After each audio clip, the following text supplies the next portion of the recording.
Thank you for that extremely enlightening insight.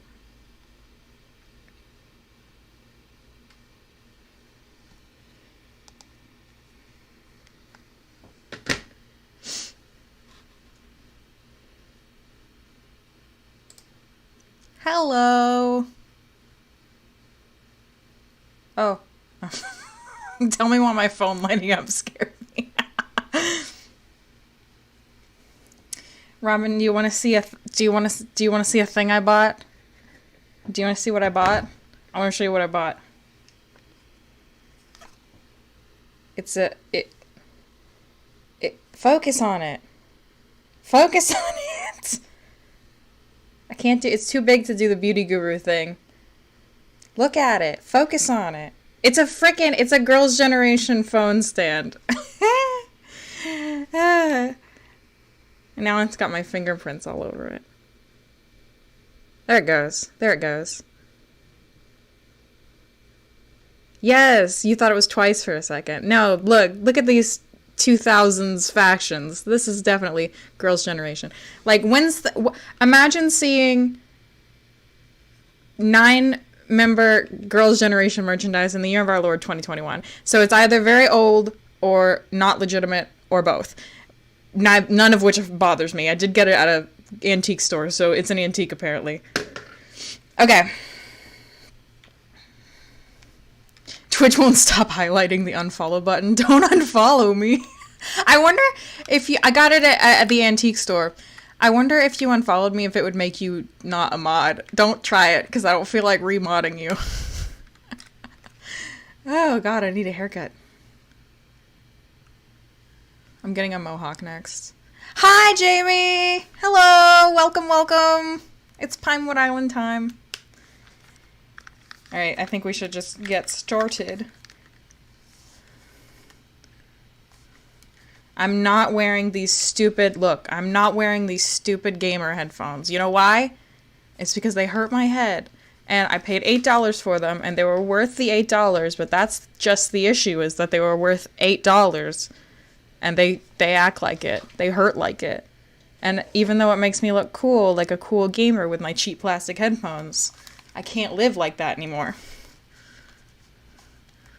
What is this? See, I need a haircut. No more gamer headphones until I buy some that are comfy, or until next stream when I'm like, I wish I had my gamer headphones on. Alright. These aren't plugged in, so we're about to hear some good audio that's going to be doubled over, because unless I can get it in the thing fast enough. There we go.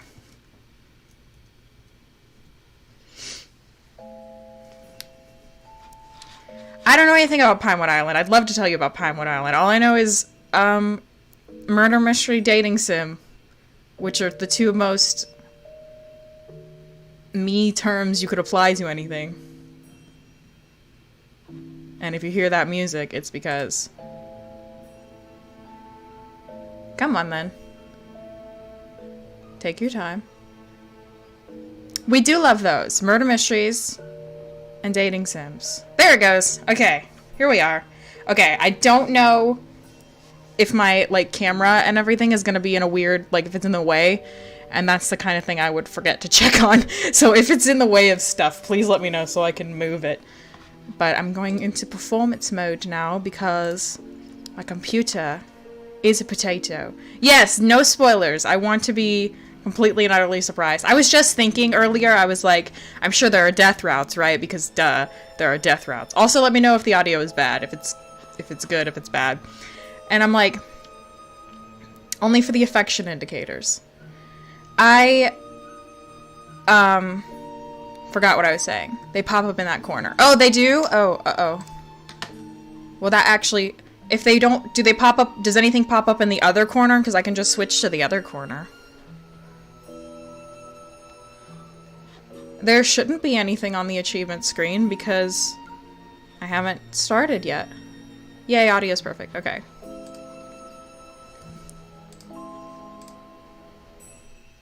Okay, well then we'll just move over there, won't we?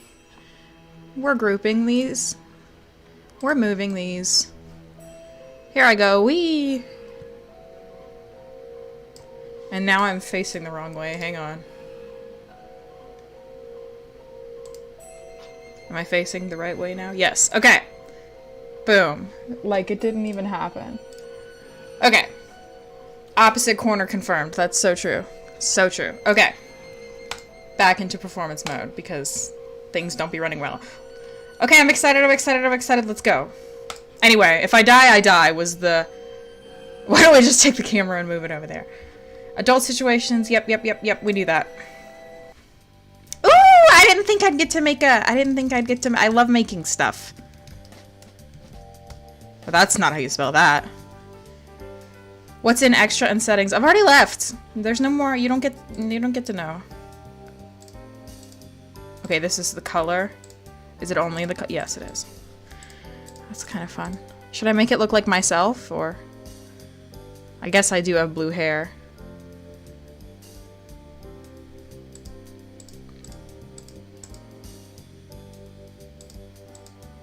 Ooh, the rainbow hair is cool.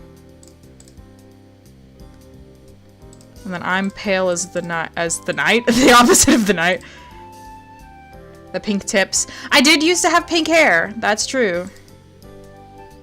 It's kind of giving Draculaura, which I don't hate, but I'm not, you know, I'm not Draculaura. I kind of think the blue because it's kind of green now, but it's accurate, you know.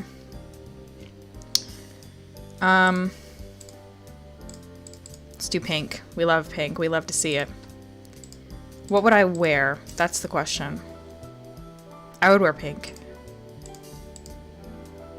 Okay, but then I want the sweater, and the sweater only comes in green. So hang on, now we gotta match it to the sweater. This is... I can just go naked? I don't want to do that. Never mind, I want pink. Get rid of the sweater. I want pink. Okay, how does this look? What do we think? Too late, I'm doing it.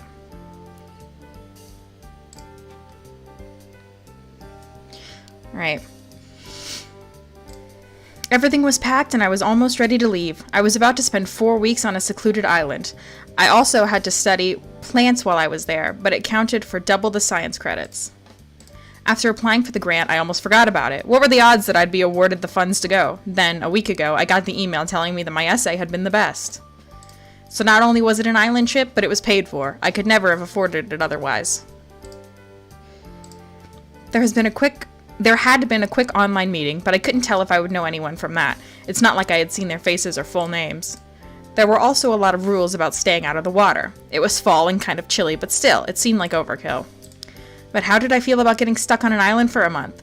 There wouldn't be any internet or cell reception, and I probably wouldn't know anyone there. You're gonna die. You're going to die. Okay, what do I think? Well, she doesn't know that this is marked as a murder mystery horror game, so that's, like, I don't think she would be afraid, right? She's completely oblivious to this. Hang on, I forgot to set my phone up on my... I had moved to showing my phone stand, and now I don't have it. I want it. I want it back.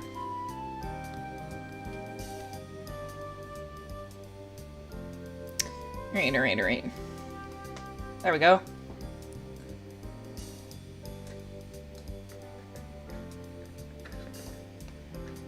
Oh, it goes backwards. Oh, I'm learning. Okay. It'd be a lot of fun. There'll be a lot of cute guys. I don't know about that one, Chief. I don't care as long as I get double the credit. It'll be a great way to make some friends. It's almost like a free vacation. I guess it's something to do. I'm going to say it's like a free vacation, because that's where I think my head would be, and this is supposed to be me. I think. I don't know.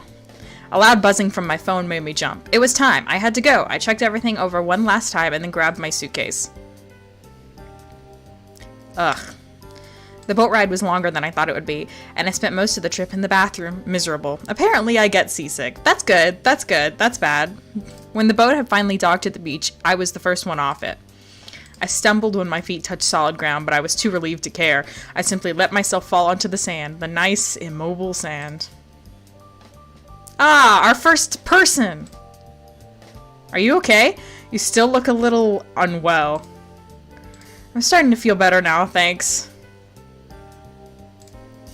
I took some slow breaths and looked up at the guy who spoke. You're Ray, right? Didn't we have that math class together? Oh, an English comp? Be funny if we had neither of those together. I remembered seeing him before because I thought he was cute. I really hoped it didn't show on my face at that moment. Yeah, we've had a bunch of classes together. Telltale, right? Yeah, my parents have terrible taste in names. I'm so glad there's someone I know here. I didn't get a chance to meet anyone on the boat. My plan to get to know the others while we traveled to the island had been ruined by my sensitive stomach. Oh, person. So you're the girl who was locked in the bathroom the whole time? Okay, fucking Velma, get out of here. Yeah, that was me. I'm Telltale, nice to meet you. I'm Mary. After giving her name, she paused for a moment. I waited for her to say something else. But then she just walked away without another word. Well, she was... yeah. I'm gonna go on ahead. I'll see you around, though. Okay, bye, Ray. Okay, great. Ray left, and the professor and his TA walked up to me. Fun! Oh my god, a little flower. Professor Kent. Telltale, good to see you're looking better. Yeah, everyone was worried. I'm Susan, nice to meet you. Thanks, Professor Kent, nice to meet you, Susan. Let's continue all of these introductions inside. He turned away from me and shouted so that the others could hear him. Follow me inside, everyone. Okay, let's go. He walked away with Susan following close behind him. There were 5 students there, and then me. Besides us, there was also the professor and Susan. I tried to see if there was anyone else I recognized on the walk to the house, but there was no one. Alright, me and Ray against the rest of the world. Still, there was Ray. I was surprised how nice it was to see a familiar face. A guy about my age fell in step beside me. He was very tall and also quite attractive. Ooh, okay. Ponytail. I love the Happy Island music juxtaposed with the skull on the chat banner. I know, it's very... Listen, skulls can be happy. Alright, what are we thinking about this appearance? Because I'm digging it. I love a guy who takes the time to give himself a loose braid. That's adorable. Mismatched hair tie. That's adorable. That's adorable. Hey there, what's your name? I'm Telltale. You? I'm Carl. Never mind. I don't like him anymore. I don't like him anymore. I don't like him anymore. So, what's a pretty girl like you doing with all us science nerds? Looks like fun? Well, now that you're here, it will be. Alright, I don't like him anymore. I don't like this. He's too forward. Oh, ha. Am I prejudicing with the name Carl? It just sort of, it's similar to the skull juxtaposed with the music. The face and hair juxtaposed with the name is not vibing with me. Carl was a placeholder name that stuck. That happens to me all the time. And it's always with the worst names. You know what? I'm sure I'll warm up to Carl. Here's the thing I do with, I almost said mystery sims, with dating sims. Is the one who's like a pompous, look at his blush, I'm just not noticing. The one who's like a pompous asshole who's like overly forward. Initially, I'm like, ew, all right, back up, chief. And then like, probably 3 minutes from now, I'll be like, I'm a Carl stan, Carl's #1, like, I don't even remember the other guy's name, that sort of thing. I'm sure that's what'll happen here. See you around. Okay, bye. I wondered if his looks let him get away with all of that blatant flirting. So friendly. I heard someone scoff just behind me, so I turned around to see who it was. I stay winning. I love this tattoo. A guy I hadn't met yet was looking out at the water. When he noticed me look at him, he turned to face me, clearly amused. Don't be too flattered. He's already flirted like that with the other girls here. Okay, I mean, I knew that. I guessed he had seen the exchange between Carl and myself. Who are you? Okay, wearing the jacket off the shoulder. I see you. I see you. Oh? Figures. Yeah, that's what I thought. Oh, I got a little green heart. I'm winning. That's what I figured. What a creep. He was still cute, though, but not that cute. Girl. I know. He does this all the time. We've been in the same dorm, but we live in the same dorm building. I'm Matt, by the way. All right, you have a better name. Nice to meet you. Oh, shoot. Hang on, what was it? This is why I don't... Oh, I gotta scroll all the way down. This is why I don't like clicking through, because I'm an idiot. Nice to meet you, Telltale. I'm Telltale. Thanks for the heads up, too. Robin, I see that text you just sent me. You were too embarrassed to put it in the chat. I see you. Matt was Well, it would be a nice trip. I like my girl. I like my girl. No problem. Bye-bye. A large mansion came into view, and I stumbled while gawking up at it. I had read on the informational packets that we would each have our own room, but it hadn't occurred to me how big the house would be. Okay, one house. The calls are coming from inside the house. The packet had also said we would be responsible for cooking and cleaning up after ourselves. The only people on the island were us, and we were expected to leave it the way we found it for the next group. We all walked in, and there was a grand entrance room with stairs to an upper level. Things looked clean, but maybe a little too sterile. Of course, no one lived here regularly, so that was probably why. I guess the group before us, really cleaned it. I looked around, but no one other than Ray and I seemed to be in awe of the place. Our eyes met, and I smiled and shrugged. I didn't want to call attention to myself, but it felt good that I wasn't alone in my gawking. Everybody else is like, whatever, giant mansion with gold chandeliers, who cares? Ray started to walk towards me, but the professor told us to head into the dining room. Alright, Professor. Once everyone sat down, the professor cleared his throat and spoke. Why don't we all go around the room and introduce ourselves, one at a time? Just say a few things about yourselves, like what you're majoring in, that sort of thing. I'm sure you've all done this before. A science ball? I think we should have a science ball, too. I think that would be fun. Oh my god. I want to go to a ball. He looked around, but no one was looking at him or each other. Yeah, we don't like doing that. I'll start. You can call me Kent, or Professor, or even Professor Kent. I'm the head of the botany program at the university. I'll be staying in the master suite on the main floor, so if any of you ever need anything, that's where I will be. It's like a normal ball, except there's one of those volcanoes in the middle of the ballroom. The science fair was, yes. I'm familiar with the baking soda volcano. Except for when we're doing excursions and labs, of course. He then sat down and Carl quickly stood up. Everyone shifted their attention to him. Hey everyone, I'm Carl. I'm an environmental science major and I also happen to be single. Why are you like this? Why are you like this? Why are you like this? Why are you like this? Why are you like this? Baking soda. Yes, it's baking soda and vinegar volcanoes. He winked at me before sitting back down. Why me? Leave me out of this. Don't come at me. Don't wink at me. I looked down and hoped that I hadn't blushed or looked like an idiot. I'm Mary. I'm a biochemical engineering major. I need this program to graduate early. Yeah. He's desperate, Sarah. It's been a pandemic. He's lonely. Listen. Oh, this kind of hits different in the pandemic context because we're all just sort of trapped here in one house. Oh, we're gonna get COVID. I'm Matt. I major in English. Yes! Yes! Yes! Yes! Yes! Yes! Yes! Yes! Yes! We're dating Matt. We've just decided. We're romancing Matt. We've just decided who to romance, and it's Matt. I'm Matt. I major in English, and I'm taking this to satisfy my science requirements. Yes. Yes. Yes. Yes. Yes. Yes. Yes. That's who we're dating. It's over. It's over for you fools. It's over. It's absolutely over. Love that English major representation. He glanced around the room for a moment, and our eyes met briefly. Yes! Yes! Yes! It's you and me. It's you and me, green boy. Green hair. Green hair.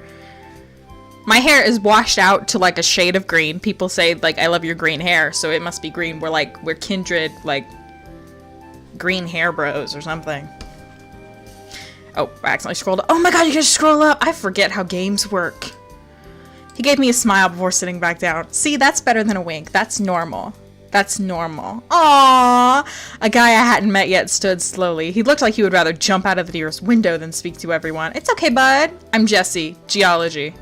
He clumsily sat back down, almost falling on the floor instead of sitting on the chair. He shot a quick look around the room, but no one reacted. That seemed to make him relax a little bit. Yeah, listen. Nobody notices. Susan. Hi everyone, I'm Susan. I'm actually here as a TA, so if you need any help, just let me know. I'm here mainly to assist in the lab. She sat back down, and when our eyes met, she gave me a small wave. Why does everybody care about me so much? They must know I'm the protagonist. She seems to be more cheerful than everyone else in the room combined. Ooh, okay. Fashion, walk, fashion, baby. I see your hair. I need to take a picture of that, show it to my hairdresser. The next student I hadn't met yet either. He stood up gracefully and pulled on his cuff before speaking. You may all call me Joey. Why did you say it like that? You may all call me Joey. I'm I'm here more for a vacation, so if there are no objections, I'm going to be heading to my room now. Okay, bye. That's what I said at the beginning. With that, he walked out of the room. We all looked at each other and then at the professor. Professor Kent just shrugged and motioned for us to continue. It was Ray's turn next, then mine. You're the only one making eye contact with them. Everyone else is awkward nerds avoiding eye contact. Yeah, probably. Aw, he's nervous. I'm Ray. I'm undecided, but I thought this would be a nice trip. He glanced at me before sitting down. I gave him what I hoped was an encouraging smile. He smiled at me before sitting back down. Alright, my turn. Shit, it was my turn now. I forced a smile and tried to stand up without showing my nerves. Hi, I'm Telltale. I'm really excited to be on this trip. As for my major, let me pick it. Let me pick it. Literature! Literature! Literature! Don't make me go get my diploma. I'll get it. I'll go get it. Oh, I got into the green heart. That's it. That's it. That's it. That's 2. That's O for 2. Or 2 for O. And it's Matt. It's Matt. I'm a literature major. I'm not sure what I want to do yet, but it seemed like a good fit for me. Just tell people you want to be an author. That's what I did. You just tell them you want to be an author so they stop asking. Obsessed with the realism of the awkward class introductions. At some point in time, professors, they need to wake up and realize that we don't want to do that shit. Like, we don't want to do that. I sat back down and looked around the room. Everyone's attention was elsewhere, though, as Kent stood to resume speaking. Now that the pleasantries are out of the way, I encourage you all to relax tonight. The pantry is full of food. Oh, we have plenty of supplies, and there's no cell reception, so I suggest you get better acquainted with each other, or it'll be a long 4 weeks. I hope we have a, library. Joey strode back into the room, looking very annoyed. This is him finding out we don't have cell service. Should I assume there is no internet either? Yep. How is it safe to completely cut us off on this island for 4 weeks? It isn't. He was acting like a jerk, but he kind of had a point. The informational packet didn't mention that he would be so cut off. Yes, I'm excited about the pantry full of food. If it lets me choose where to go next, I'm gonna go to the pantry full of food. Relax, there's a landline. To what? We're on an island. Susan knows first aid, and we aren't going to be doing anything dangerous. If you say so. With that final comment, he left the room again, by Joey. I looked around, but no one else seemed to be alarmed by what the professor was saying. I decided to not let it bother me either. Okay. So now you all know that we don't have Wi-Fi. The phone is in the kitchen. I trust you can figure it out. Yeah, you hit the buttons. Now everyone is dismissed. Go unpack and make yourselves at home. The lab is to the right of the house, and the greenhouse is to the left. Ooh, let's go to the greenhouse. They're big, so they're hard to miss. Your rooms are upstairs. Either the pantry or the greenhouse. I'm gonna go to one of those. I looked down at the packet, which I had folded up and shoved in my pocket. Our rooms were assigned, and I rechecked the room number I had been given. Before anyone could leave the room, though, Susan caught our attentions. What? Oh. I have the itinerary, everyone. There's a copy for each of you, but I brought extras in case you lose them. She started to hand them out, and I looked down at mine. I was surprised to see so much free time had been allowed to us. I assumed we would be really busy. It was supposed to be an intensive program. Thanks, Susan. I'm headed up to find my room. Bye, Carl. Yeah, me too. Thanks. I should be doing some sort of voice, right? I feel like I should be. Jessie's the shy one. Yeah, thanks. Susan started to leave, but then Mary spoke up. Mary! She's quite contrary. What the hell is this? I'm sorry, what's wrong? How can the schedule possibly satisfy 8 hours of botany credits? I was told this program would count as 2 classes as opposed to 1. It will, since it's, very hands-on and... Chill out, Mary. You'll get the credit whether you do the work or not. Professor Ken is very laid back. Fine, whatever. Mary, if you like, I could talk to Professor Kent. I just have one voice, and it's like, there's girl voice and there's boy voice, so they aren't very different from each other. I could talk to Professor Kent and see if he'd be willing to add more to the program. Then everyone will hate me. No thanks. I don't care as long as I still get credit. I need to graduate as soon as possible. Why? Why? Why? What are you planning, Mary? I need to graduate as soon as possible so I can start murdering people. I started to back away from them. Mary seemed a little intense. I didn't have the energy to stick around her too long. New gender binary just dropped. How is that different from the regular gender binary? I said I have 2 voices. Man and woman. As I started to walk up the stairs, I caught sight of Professor Kent heading to his room with a bottle of red wine. I need to figure out which one is the murderer and date him to save myself. That makes sense. We can murder together. Oh, bottle of red wine. Okay, Professor, we just landed. Matt had said he was laid back. Perhaps it was more of a vacation for him, as well as Joey. I lugged my suitcase upstairs while the others either did the same or were talking with Susan about the itinerary. That's probably Mary. The hallway was long, and the bedrooms were marked with numbers to let us know which was which. I found mine and opened the door.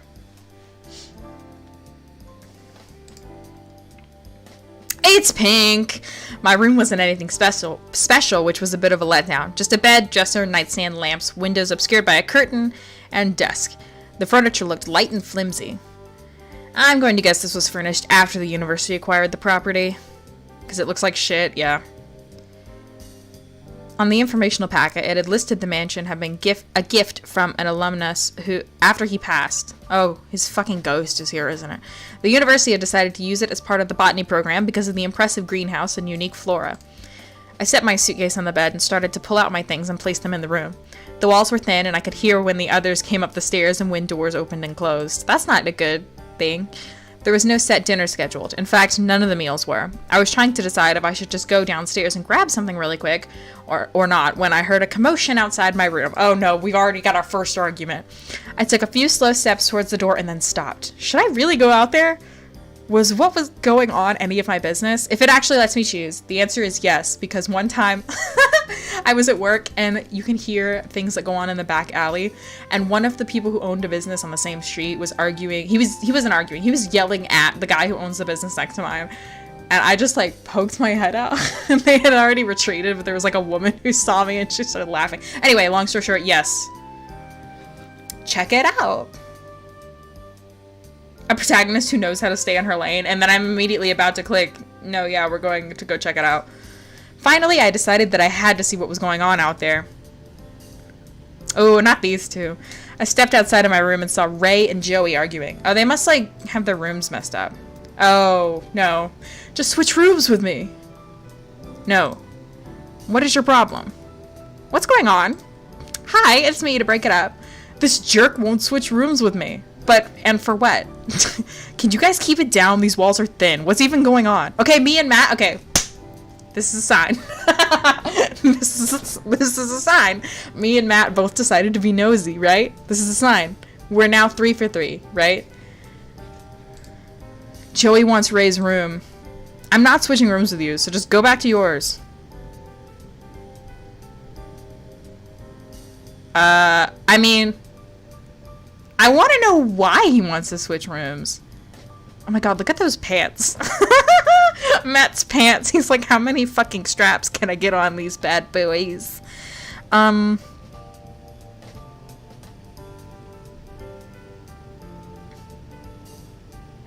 it's more trouble than it's worth to switch rooms. I want to know why, though, before I make a judgment call. What if it's like, I don't know. Leave him alone. Joey, back off. Leave Ray alone. He doesn't have to switch rooms just because you want him to. Ray was so quiet. I hated to see someone bully him. Yeah, piss off, Joey. Yeah, me, Matt, and Ray against Joey. Fuck Joey.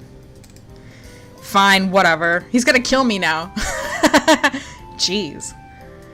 I didn't know you had it in you, Telltale. Hey! Don't blush at me.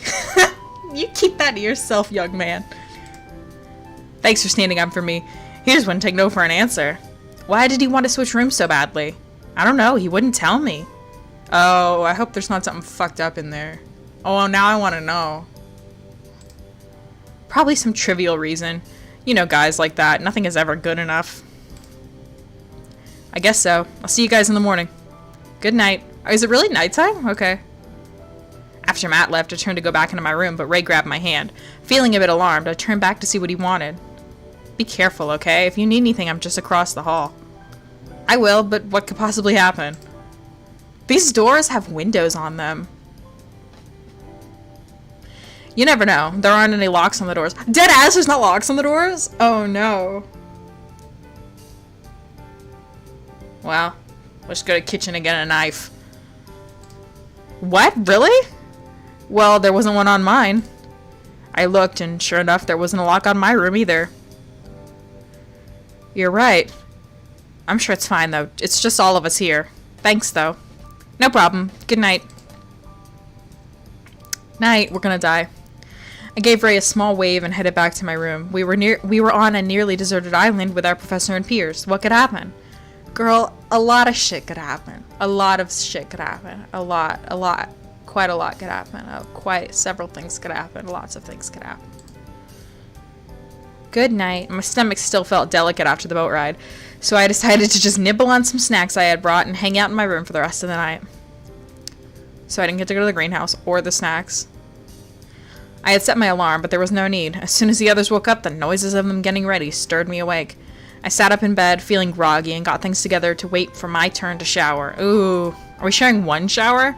After I was clean, dressed, and a little more coherent, I made my way to the dining room. According to the itinerary, there would be a hike after breakfast.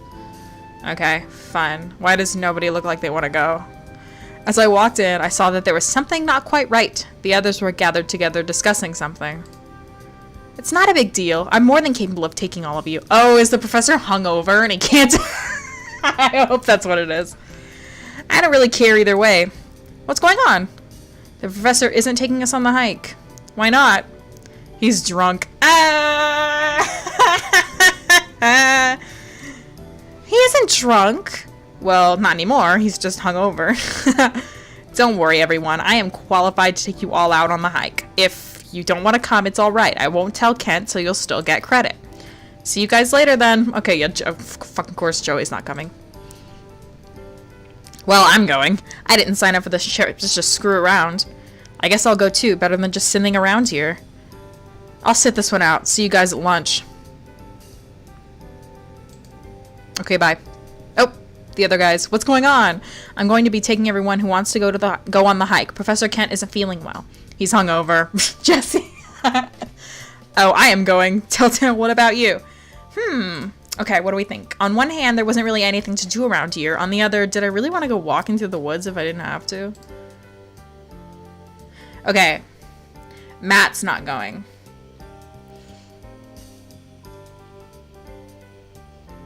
Matt's not going. But I kind of want to go. I don't know. But Matt's not going. Matt, the love of my life, isn't going. I think, here's what I think. I don't know what I think. Who else sat out?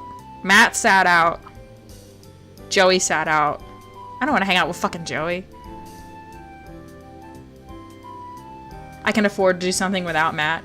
Yeah, but I also kind of want to see the plot. You know what? Okay, I think I want to go.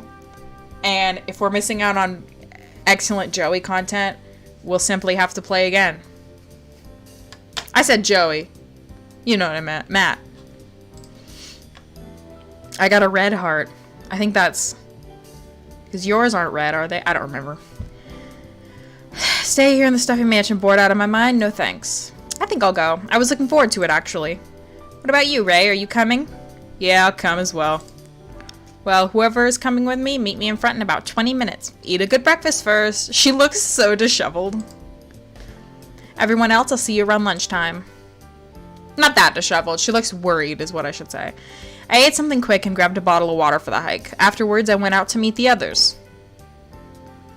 Are you guys ready? We all agreed, and she clapped her hands together happily. I was almost impressed by how determined she was to remain chipper. She's really giving it her all. I appreciate that. I did not realize that Jesse was so short. Aw. Love him. Okay, great. Follow me. Let's go. We started to walk along a well-worn trail, heading deeper and deeper into the woods. Susan pointed out the trees and plants and rambled on about their different histories and Latin names. Cool. Eventually, her voice sort of faded into the background, and I instead focused on my surroundings. It was colder under the shade the trees gave, but not overly so. It was relatively peaceful, and I could see the appeal of living out alone on an island like that. What if the rich guy who used to live here did like a what is that story? Like a story where he brought people to the island and then hunted them for sport. Do you think that's what happened? I think it's entirely possible. We stopped at a clearing for a rest before we started heading back. My nose is stuffy. If I sound it, I'm sorry. I don't know. There's pollen or something. I don't know. Okay, everyone. Feel free to explore around here, but don't go too far. I'm gonna go too far. It's not a very big island, but you could still get lost. The most dangerous game, thank you. Yes. Is there anything around here worth checking out? There is a small pond nearby, and then some wild rose bushes. I'm not sure about anything else, though. I want to pick a rose and keep it in my room. I want to see the roses. Never mind, I don't want to see the roses no more, god damn it. You ruined it for me. I don't want to go see the roses anymore. I think I'll just explore a bit. I'll go with you, Mary. Okay, bye, you two. I looked around and tried to decide what to do. Everyone started to wander off, so I decided I might as well check things out as well. Check out the roses, check out the pond, just explore randomly. Alright, I'm checking out the roses, and, you know, Carl can suck it. The roses sounded nice, so I decided to check them out.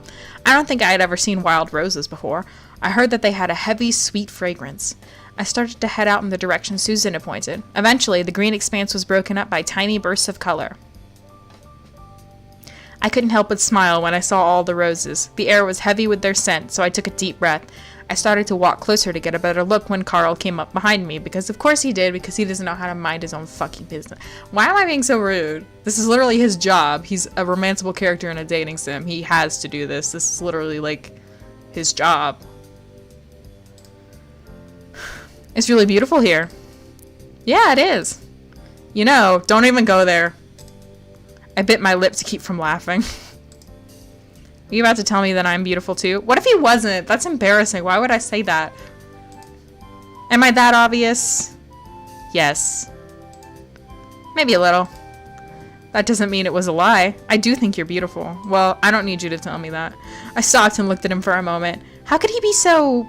I wasn't even trying to describe it. What could I say to shake up that weird act of his? Aw, yeah, I want to shake up his weird act. Aw, now that's kind of tempting.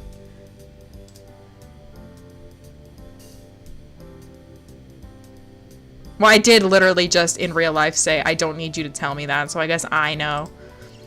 Oh, I got a heart with him? Or with somebody. I don't know who the red heart is. I've seen a mirror before. I know I'm gorgeous.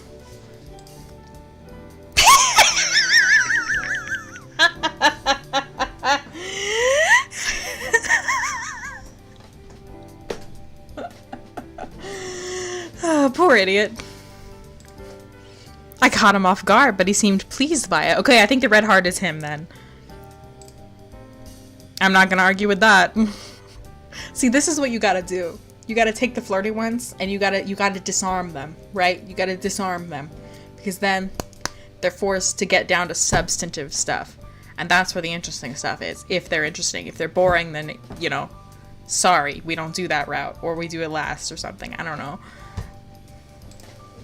He began to walk beside me. He lost the flirty personality and seemed to relax. Once we passed the rose bushes, Carl pointed out the different kinds of wildflowers that he knew. Between flower facts, he asked me about what I wanted to do after I graduated. What do I want to do? Oh yeah, I said I was going to lie. We stopped before we got too far from the trail. He kicked at the grass and smiled at me. He almost seemed a little shy. We should head back, but this was nice. And I'm not just saying that. I feel like I can really be myself around you. Okay, blah, blah, blah, blah, blah, blah. I smiled at him but shrugged off his comment. It sounded sincere, but I couldn't be sure. I agree. Let's head back before we get lost. We walked back towards the clearing to meet up with everyone else. When we met up with everyone, Mary and Jesse told us about an old cabin that they found. I should have gone with them. Oh my god, there's plot over there. Okay guys, let's head back for lunch. Sounds good. Everyone else seemed ready to leave, so no one objected. As we walked back, Carl told us about the roses and Ray mentioned the pond. I was happy to just listen to everyone else talk and think about what I was going to make myself for lunch. I see what you did there. I see what you did there. You set it up so that no matter what I did, you only had to have one dialogue option. I like that. I mean, one dialogue line. Everyone gathered in the dining room, and then we got a surprise visit from the professor. He stumbled in holding his head. Poor buddy. Sorry about that, everyone. I'm feeling a little better now, so the lab after lunch will go on as planned. I know you all had a great time with Susan, though. Yep, everybody went. Every single one. I'm sure you would have had less fun with me. He laughed, and everyone else hesitantly laughed as well. That's my hesitant laugh. We then went back to eating our lunches and making a bit of small talk amongst ourselves. I went back to the kitchen after everyone had left to throw some trash away, and I saw Professor Kent tucking a flask into his pocket. Professor, do we need to have a talk? I walked away and pretended I didn't see anything, but he hadn't even seemed to notice me. Once everyone was finished eating, we all started to make our way toward the lab. I caught the professor taking a discreet sip from his flask, but ignored it. Professor? Come on. Come on.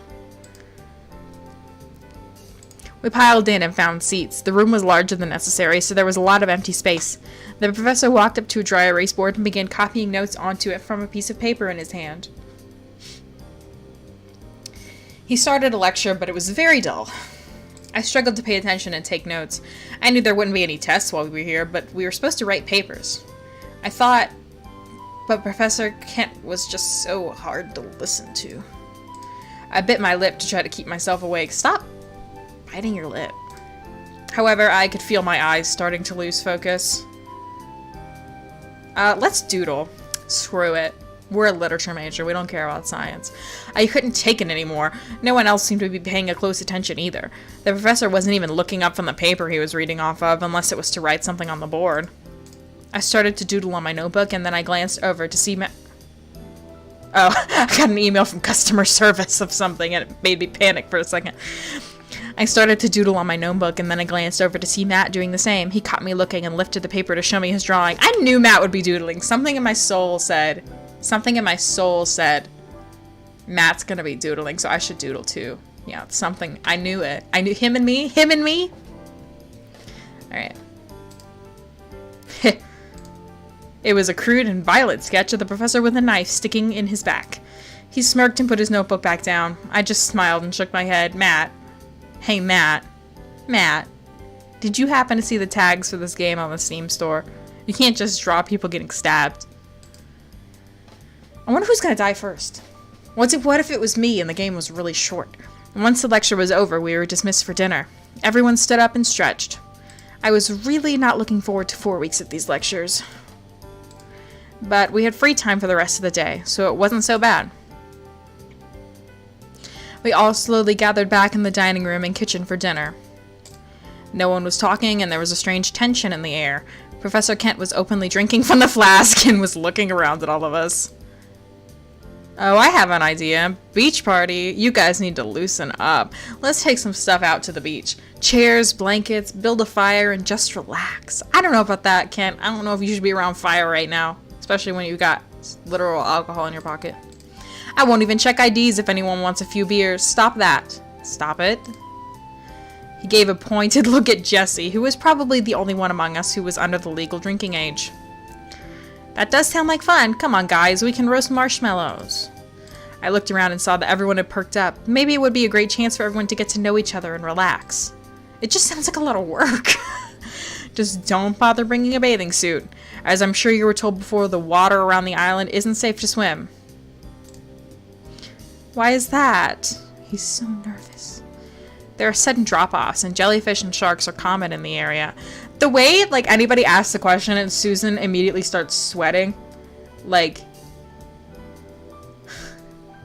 Professor Kent leaves so everyone can get hammered. That he just said he doesn't mind if we drink. Like, he's already drunk. Like, we can drink whatever we want. I'm gonna drink some sweet tea. Sweet tea ASMR for you. Yes, all very dangerous. Susan knows something about this island. She sweats too much. She sweats too much. I see her. Her forehead is blue and her cheeks are red and her sweat dots, and she won't look at me. I know she knows something. Susan, what do you know? Susan, what do you know? Tell me.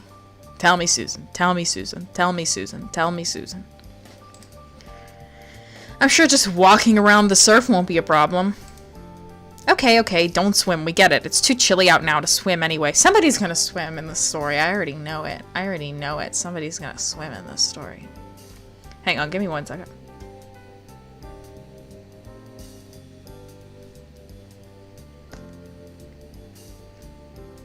So here's what had happened is...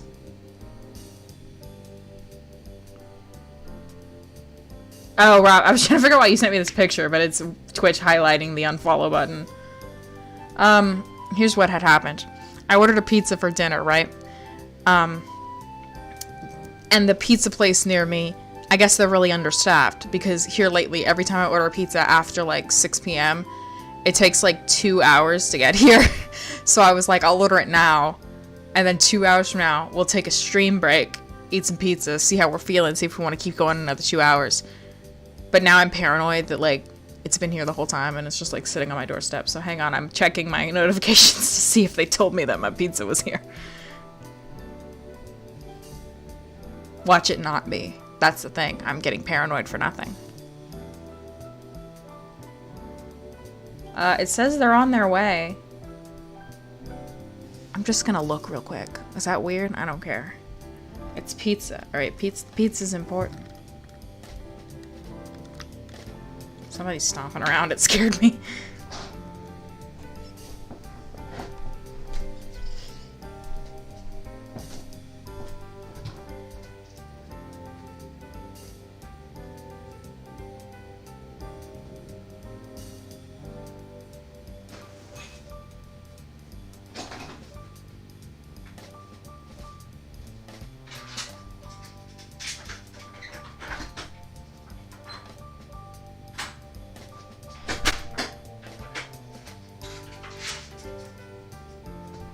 It was not there. I'm pizza paranoid and for no reason. My pizza's not here. It has been like over an hour because I ordered it like 15 minutes before I started streaming. So I was right about it taking a long ass time. But it takes a longer time. Alright. Anyway, somebody's definitely gonna swim in this game. I can already feel it. I can feel it. This chair does not have wheels if you're wondering why I look stupid right now. Meet you guys out there. Oh, so we have to bring all the chairs and stuff? Okay. I'll go too. Okay.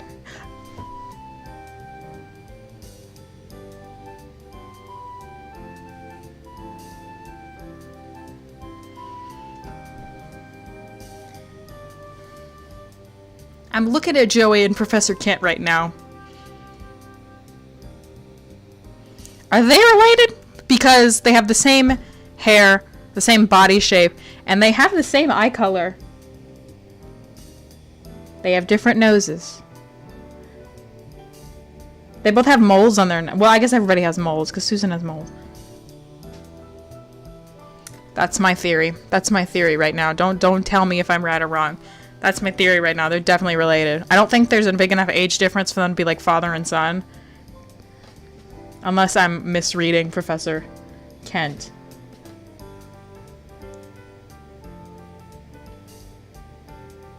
They're related. I see it. It's not just because they're blonde. Look at them. They have the same body shape. They're like skinny and tall and lanky. They both have long necks. They have the same chin and jaw and everything. And their hairstyle's even similar. Sorry, people are making noise in my building and it keeps frightening me. We all stopped and looked at Joey. What? We are all truly honored, Joey. Joey rolled his eyes, but went to get ready for the beach like everyone else. That's my theory. This is just my theory, my headcanon. My investigation has led me to the conclusion that Joey and Professor Kent are related in some way, okay? Justin left the store at 7:49. Okay, he's been away from the store 6 minutes.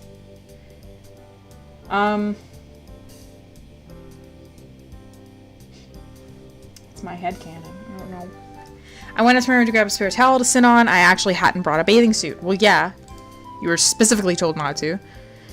Of course, after learning all of the hazards in the water around the island, I'm glad I didn't. Hopefully it would help us bond a bit as a group. Even Joey was going after all. It was windy, but the fire kept me warm. Everyone was sitting around the flames, talking and drinking. It was starting to be a lot of fun.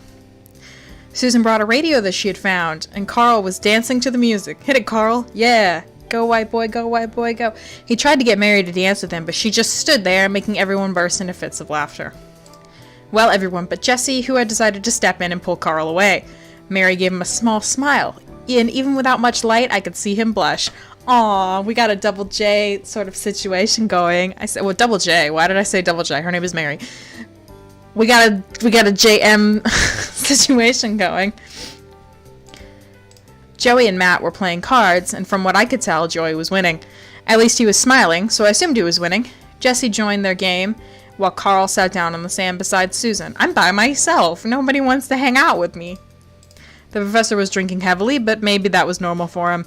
He didn't seem to be too terribly drunk. He just sat a little off by himself, looking around at us. I saw Susan glancing back at him, and I could have sworn I saw something pass between them. They brought us here to kill us. I took another drink of my beer. My head was starting to feel light. Another beer, and I was laughing a little too much at the conversation. I looked down at my hands and realized that I was drunk. Ray sat beside me and handed me a bottle of water. Yeah, I could probably use that. Here, drink this. Thank you. I guess I don't really have the head for alcohol. I started giggling at myself as I tried to open the water, spilling it on my shirt in the process. Ray reached over and helped me. Thank you, Ray. At least you're having fun. Are you not having fun? Should we go have fun? Let's go swimming. Come on. What's the worst that could happen? What's the worst that could happen? He smiled at me. I smiled back, but then I started to feel a little dizzy. I blinked slowly and took a few more sips of water. It is times like this that I wish there were locks on our door. I think I'm going to go to bed. Do you want me to walk you back to your room? Maybe? No. Stay here. Have fun. I'll see you in the morning. I stood up to go and said goodbye to everyone. I guess if everybody's here, I'll be okay on the walk back.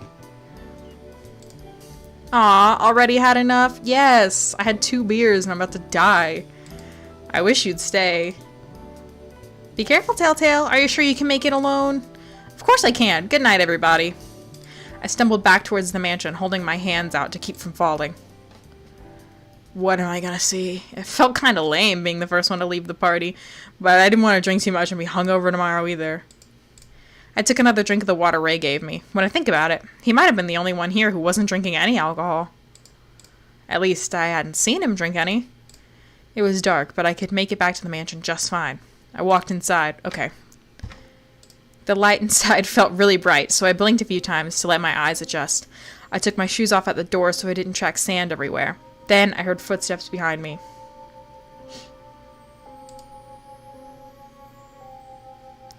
I looked up and saw a shadow approaching. Oh, it's just the professor. Boo. Oh, it's you. You startled me. Please don't kill me. Don't worry. I don't bite. Oh, he's gonna kill me. Oh, he's so good. Oh, I'm already dead. I'm already dead. I literally just died right now. Ha. Nope. Oh, my pizza's here. Oh, I kicked something. Oh, I'm kicking stuff.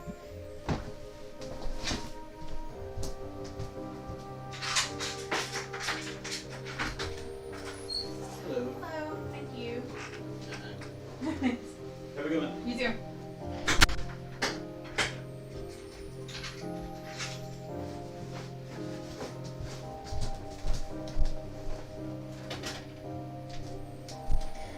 I specifically... Oh, I forgot to lock the door back. No, I didn't. I did lock the door. I specifically requested, like, no contact pickup because I didn't want to have a pizza man on my stream. He complimented my Batmobile parking only sign. Anyway, the professor's being a creep. That was the perfect time to get interrupted by pizza. I wish that had happened in the game. He stepped closer to me and moved aside so that he'd go around me. Instead of walking away, he just came closer. I will cut you. I will cut you. So I'll see you in the morning. I'm going to... What's the hurry? Fuck off. Fuck off. He took another step closer. I tried to step back again, but my back hit a wall. I suddenly felt very sober.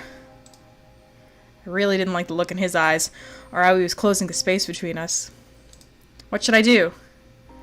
Slap him. Yes! Fucking smack him. Bye. I got a blue heart and a green heart. I pulled my hand back to slap him, but he grabbed it and pinned it above my head. No! Thank you, Susan. Thank you, Susan. Yes, Susan, MVP. What do you think you're doing? Kent pulled away from me, and I took the opportunity to get away. As I rushed upstairs, I could hear them argue. How could you? What did you think you were doing with her? Ooh, look at her angry face. Susan, just listen to me. Are they a thing? Their voices faded as I staggered to my room. My heart was racing, and I was out of breath from running up the stairs. The alcohol was still making my movements sloppy. I don't know who the blue heart is. Blue is Ray. Green is Matt. Red is Carl. Okay. Blue is Ray. Green is Matt. Red is Carl. Blue is gray. Blue is red. Green, black, Carl. Okay. I've already forgotten. I sat on the bed and covered my eyes. Oh, I'm crying. Girl, I would have knocked that professor into next fucking semester. Are you kidding me? If this were real, ooh, I dare somebody. I dare you. And I'd be drunk too, so it'd be like, I don't even care what, like, it'd just be like, windmill arms. You absolutely would not walk away from that in one piece. I'm just waiting for the day when I can pop off. Anyway, I sat on my bed and covered my eyes. I looked at the door with no lock. I considered putting a chair against it, but it wouldn't be heavy enough to do any good. Eventually, I convinced myself to calm down.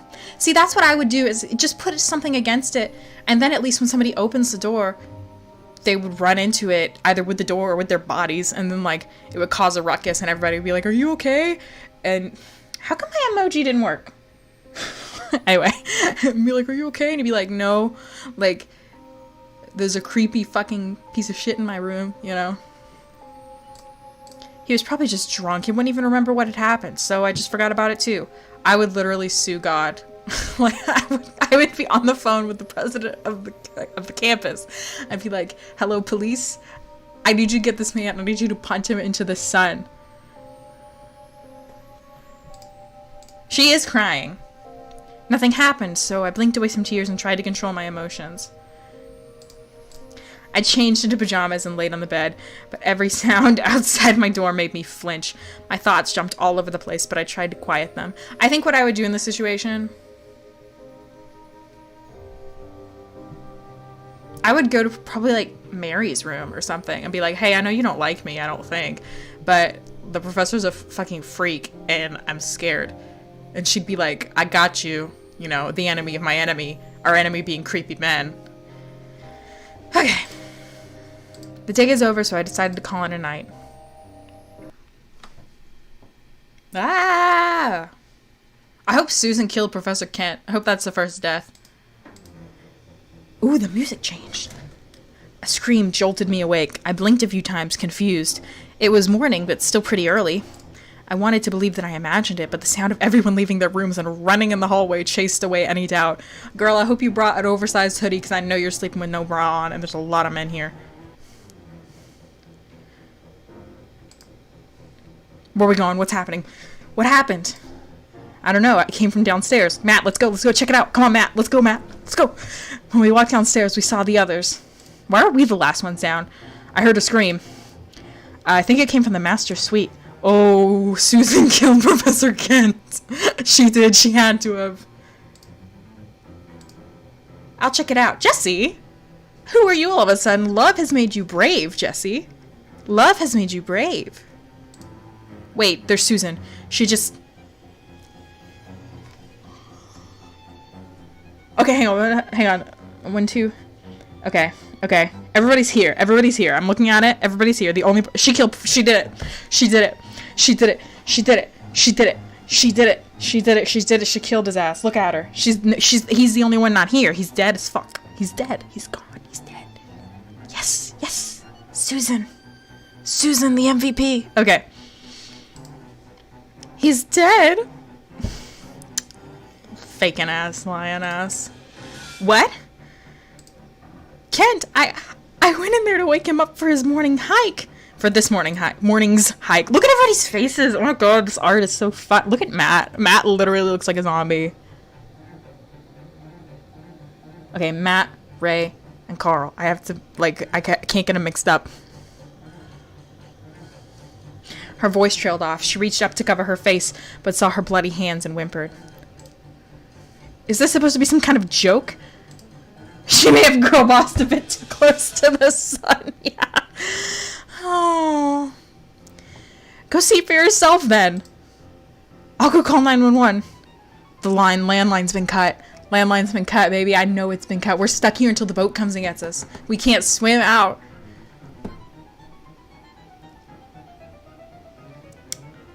We're gonna die. Wait, the professor was killed? He was dead? I tried to let it sink in, but it just didn't feel real. However, somebody here killed him in your honor, alright? Somebody here killed him in your honor. They were like, I saw what you did to my girl, right? And then they killed him, and I bet it was Ray, or it was Susan. If it was Ray, I already forgave him. If it was Susan, I never was mad at her. Yeah, I feel relieved. Fuck that guy. I don't feel relieved. Somebody here is a murderer. No, I feel good.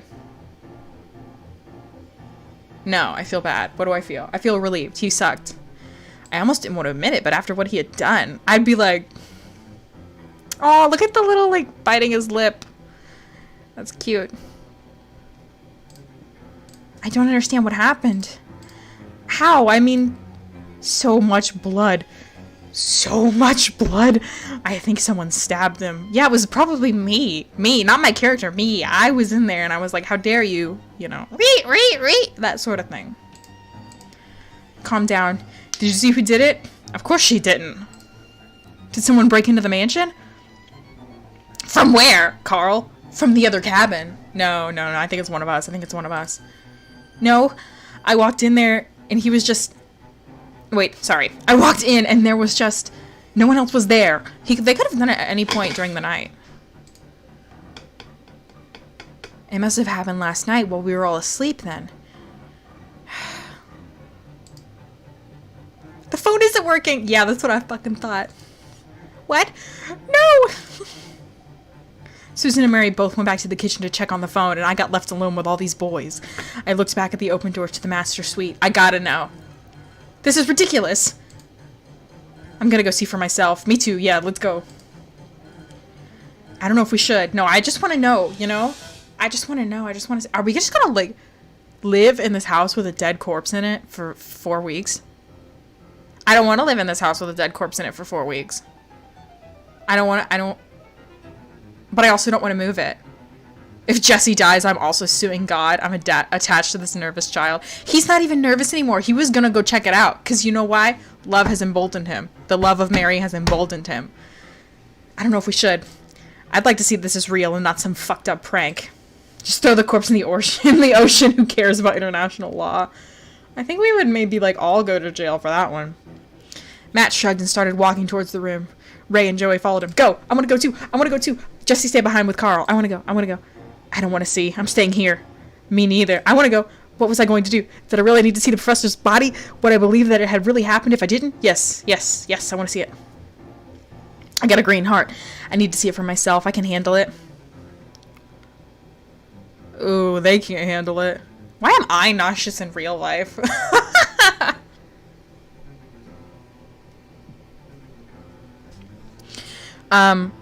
I followed Matt and Ray into the room. The light was on, and there was a strong metallic smell in the air.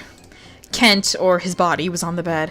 The blankets and sheets were twisted up and damp with blood. No one spoke at first, and my throat felt dry. I looked away from the body and covered my mouth. A horrible feeling was boiling in my gut, and I didn't want to puke. Not here, not now. He's been dead for a while. This blood isn't really fresh. Matt, stop touching it. It's still wet. Joey turned away and dry heaved. He walked back towards the door but didn't leave. Joey, don't puke here. Please, your DNA, the crime scene. I can't believe it. It looks like he was stabbed several times by something fairly sharp. The blood isn't fresh, it's dark, and a lot of it is dry. I don't see any kind of weapon. The blankets are all messed up, so he probably tried to put up a fight. He was really drunk, so it might not have been much of a fight. It was really a job for the police. I knew I should leave, but at the same time, I wanted to know who, why, how. Let's look for clues, yes! Me and Matt. Maybe we should look for clues. We probably shouldn't disturb a crime scene. Telltale, I like the way you think. Ray's right, though, I guess. We should leave. Let's go see if Mary and Susan were able to contact the police. The phone line's been cut, baby. We left, and I closed the door behind me. I continued taking careful breaths to prevent myself from getting sick. Alright, we're back. I looked at Carl and Joey, but no one spoke. I didn't really want to say what I saw out loud. They didn't ask any questions. There was just a tense silence. It was broken by Susan and Mary returning. Both looked very upset. Susan's voice shook as she spoke. There is something wrong with the phone. It's not working. It's dead, but everything is plugged in. Okay, so they didn't cut the lines. No way! What do you mean? The line is dead. We've tried everything, but we can't get it to work. What are we gonna do? Just great. Perfect. Everyone fell silent for a moment. Then we all started to look at Susan. She was the TA after all. Fucking, like that means fuck all, dude.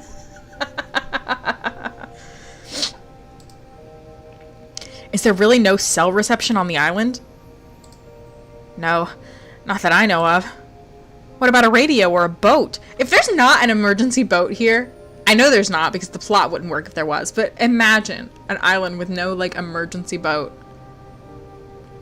The idiocy that that holds. Everyone looking at this poor 22-year-old TA who is now in charge. Yeah.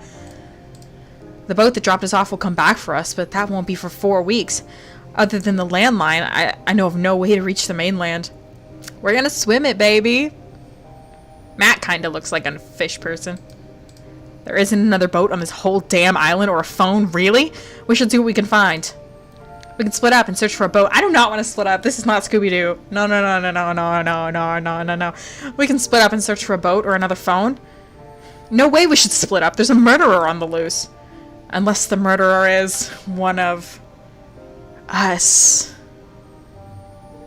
Ooh. It's almost as if they're among us.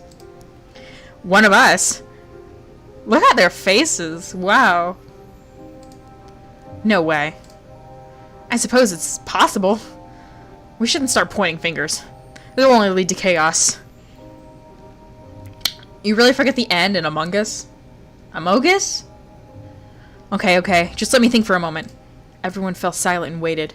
I looked around at the others. Was one of us really capable of murder? And if so, who and why? Because he's a fucking freak, okay? Okay, we need to see if we can find a phone, radio, or boat. Well, we had a radio. Not that kind of radio. What if there's some strange killer running around, though? Where'd I get strange from? Crazed killer. What if he's in the house? Then we just need to stick together so no one is alone. Let's split into 2 groups. One to search by the dock and the other to search the house. As long as the 2 groups stay together, we'll probably be safe. Okay, then who's going where? I'll stay here and look for another phone. She hasn't washed her hands yet. I'm going to the dock. The shore isn't that far away. Even a small boat would work. I'll go to the dock with Mary. I'll go to the dock as well. I'm staying here. Okay, that's what I thought. I'm gonna stay here too. I'm staying here, so house, I guess. Telltale, what about you? Staying here. To be fair, the numbers worked out that way, I think. Well, hold on, no. There's 3 of... Okay, they're going to the dock. I don't know. I might be miscounting. I'll help search here. I guess I can go to the dock then. Oh, I didn't realize Ray hadn't said anything yet. To keep things even. Ray, are you avoiding me? Ray, did you kill somebody in my honor? Ray? Raymond? I bet he followed me from the beach because he was worried about me, but just, like, kept his distance.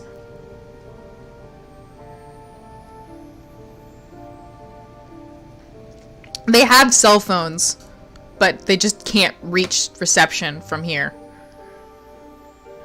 Here's what I think happened. I think Ray was worried about me, so he followed me from the beach, but he followed at a distance so that I didn't think he was following me. He saw what happened, and he was like, hell no, not my girl. And he killed somebody for us. And I'm gonna marry him for it. What's creepier, the stalking you from the beach and murdering someone for you, or the attempted assault? Definitely the assault, you know? The stalking me from the beach and murdering someone for me is like, he respects my boundaries, you know? He stalks me from the other side of my boundaries. Bye, Ray. The others left to search the dock, so I looked at Susan, Matt, and Joey. Let's just go room by room. We can start on the lower level. Good plan. We began our search, hoping to find something that would help. Nothing of interest was in the common area. I haven't seen this room before, have I? The dining room was empty. The lab was the same way we'd left it from yesterday's lecture. I guess we try upstairs now. Yeah. Susan had stopped in the kitchen to wash the blood off, but she still kept looking at her hands. I think we should search everyone's room one by one. You can't be serious. Don't you think that will piss everyone off? Ooh, we get to see why Joey wanted to swap rooms. They shouldn't unless they have something to hide. Still, not everyone is here. Even more of a reason to do it now. If we all go together into each room, then there won't be a problem. No way am I letting you do that. Just forget it. It really doesn't seem right to search people's rooms without their knowledge. No, come on. Let's just do it. One of us could be a cold-blooded murderer, and you guys want to respect their privacy? Matt's other eye disappeared. That's how you know he's serious. He had a point, but was it really okay to go through everyone's things without them knowing? It felt wrong, but under these circumstances... We should search the rooms. Greenheart. It sucks, but we had to search the rooms. There wasn't a way around it. Matt's right. I'm sure the others will understand, as long as we don't trash their stuff or anything. Maybe you're right. I don't like it, but if you guys really think so... Whatever. No one listens to me anyway. Here's the thing. We could be searching, like, the rooms and the concept of, like... Is there something in there... Oh, look at his smile! Is there something in there that predates us? Like, I don't know. If somebody had brought, like, a radio or a phone that they think would have worked, they would have whipped it out. You know? So I don't even think we're going to go through their stuff. I think we're just going to go through the room in general. Okay, let's head up there then. We can go through each room one by one. Let's start with my room. I don't know. We started at one end of the hall and worked our way down. We found nothing. Joey was very annoyed when it came time to search his room, but there didn't appear to be a reason. There was nothing suspicious. Why did he want to swap? Show me his room. When we got to my room, I let everyone inside easily. I knew for a fact I had nothing to hide. I should have picked up a bit. I gathered my laundry into a pile and threw some of the snack wrappers in the trash. Susan and the others started to walk around my room. Joey wiggled the window, but there was nothing out of the ordinary about it. What do you think you're going to find in the window? Joey pointed to something outside, and Susan went to see what he was talking about. I started to walk over there too, but Matt silently motioned for me to come closer to him. Ooh, what do you think, Matt? What do you think? That's why he wears it like that. He's showing off his tattoo. Matt, what is it? He checked to make sure Susan and Joey were preoccupied, and then pointed down at the carpet near my... Oh! They really did kill in my... Okay, here's my theory. Theory number one. They really did... Okay, let me finish reading it. There were 2 very small drops of blood on the carpet near my bed. They killed in my name, and then they came to look at me while I was sleeping, just kind of creepily. And then my second theory is we killed them in our sleep and don't know it. That's it. I opened my mouth to speak, not sure what I was planning to say, but Matt shushed me. Joey and Susan rejoined us. Does he think you did it and he's trying to keep everyone from finding out? I guess we'll find out next time we have a private conversation with him. Let's check the bathrooms now. There's nothing here. Okay. I'm kind of relieved we didn't find anything. Duh. There was no point to this. I love the idea that this guy you met like 2 days ago is fully willing to play accomplice to your murder. Listen. It's literature major solidarity. Alright, bye guys. I tried to get Matt's attention, but he just whispered later and moved on. We started searching through the bathrooms and found a few small drops of blood outside the last one. At least it looked like blood. We didn't find anything else out of the ordinary, so we headed back down to the dining room. Now we just needed to wait for the others to show up. We all stood around the table, not saying much. No one had managed to find anything of use. No phones, no radios, no boats, a bit of blood in the bathroom, and a map of the island at the dock. We gotta go check out that other cabin, guys. Come on. Matt didn't say anything about the blood he found in my room, and I didn't plan to mention it. It would only make me look guilty. I'd have to ask him about it later. He couldn't possibly think I killed the professor, could he? I mean, if he thought you killed the professor, he probably would have said something by now. If he did, then why not tell everyone? After some awkward silence, we decided as a group to figure out some kind of plan while we ate breakfast. We can explore the island further. Maybe we'll find a forgotten boat or radio to the mainland. We can't stay here for almost 4 weeks with a corpse. Yeah, it's gonna start stinking. It's gonna have a scent. It's gonna have an odor. My god, we would make news headlines. Oh my god, can you imagine the news headlines? Oh my god. It's because we're like stranded. It would be all over the news. We might not have much of a choice. What then? Maybe we should bury him? No. Oh, that's gross. If we do that, it will disturb the crime scene. Yeah, there's no way we should do that. But I'm not sure if we should just leave him. I mean, sleeping under the same roof as a dead body, that can't be healthy. We can just close off the room. I'm not sure if that's enough. It'll smell. I don't like this. Yeah, I'm sure everybody else is having a fucking peachy time. Won't it attract things? By it, I assume you mean Kent. He's a person. Susan, I get it. You guys had a thing. But, like, he sucked shit and he's dead now, so get over it. Or was. Maybe we should bury him. I have a camera so I can take photos to show the police. We could just wrap the body in a tarp and move it outside. That way the authorities will not have to exhume him later. Even with a tarp, that will leave him out for animals and the weather. Everything sucks. Everyone started bickering, but they also seemed very hesitant. I had a feeling that if someone stepped up and said, "This is what we will do," they will all be relieved. Okay, that's me. Okay. We can't bury him. We can't leave him there. We can't do any of that. I don't want to do any of that. All that sucks. I don't want to do any of this. I'm literally nauseous. It's probably because I'm hungry, to be fair. But, like, bury him to be respectful. Move him outside to keep the house sanitary. Just close off the room for the police to deal with. What was the best option?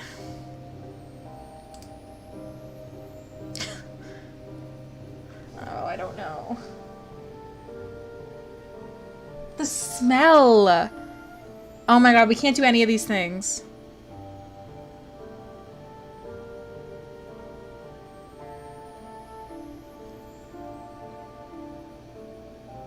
We can't do any of those things. We can't do any of those things. We can't.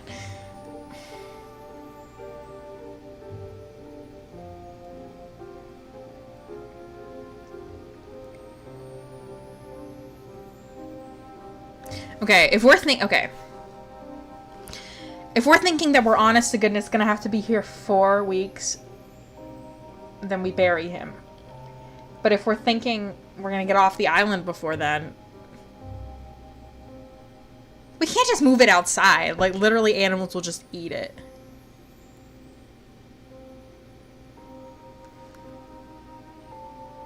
I don't... This is hard. Okay, here's what I think. God, can you imagine burying a corpse? I know that's some people's jobs, but they don't have to do it raw. And we don't even have, like, an excavator or anything. We're gonna have to hand dig a shallow grave. You're right, animals might eat it even if it's buried because it's not in a coffin. If we just put it outside in a tarp, we all have to walk past it all the time. That'll be disgusting. I guess we bury it. I don't know what else to do. We're gonna bury it. We're gonna bury it. We're gonna bury it. We're gonna bury it. Here's what we're gonna do. We're gonna bury it. Everybody, we're burying it. I got a red heart. I waited for a moment to speak up and then did so. At this point, I don't think there's any harm in burying him. That might actually preserve the body better anyway. It also seems heartless to do otherwise. Despite what he had done, he was dead now. It seemed like the most humane option anyway. I forgot who the red heart is. Is that Ray? I don't know. Okay, we bury him. Is everyone okay with that? Actually, I'm just gonna check the chat and see what the colors were, because I forgot.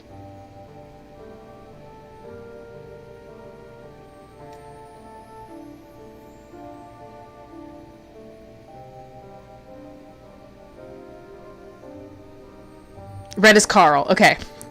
It's to the hair. Okay. Protag's a better person than I would be. See, my rationale for burying him isn't like it's respectful. My rationale for burying him is it's the most hygienic. Like, if we're genuinely going to be here 4 weeks, it's the most hygienic. Like, I'm not trying to, like, smell that shit. That would literally make me puke. Okay.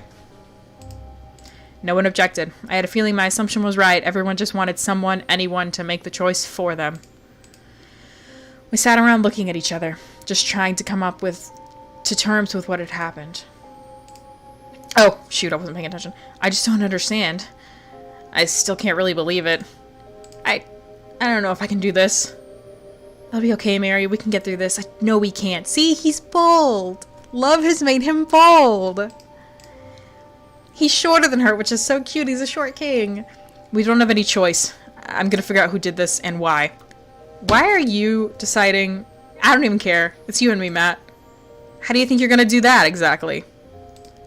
Matt, really? You should leave that to the police.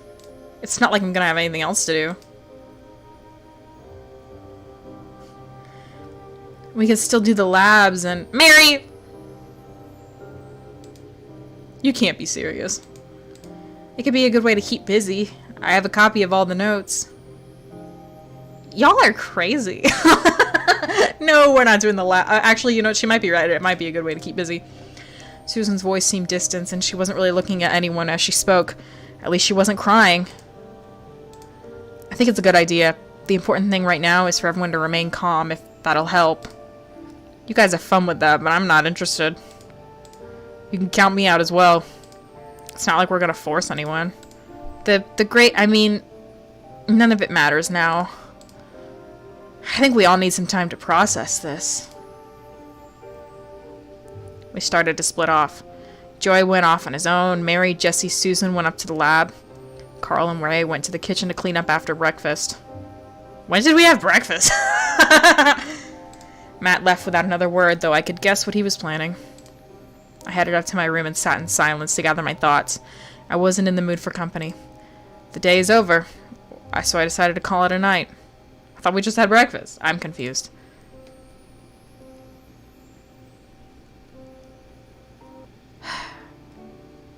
Alright. I think that's a good spot for a pizza break, don't you? It's pizza break time. Let's stay in this menu.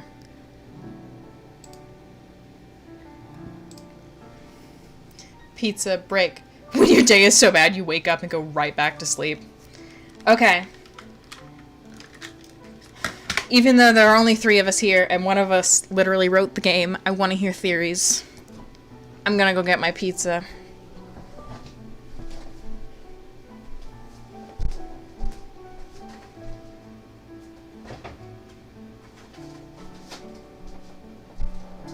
This is a lot of...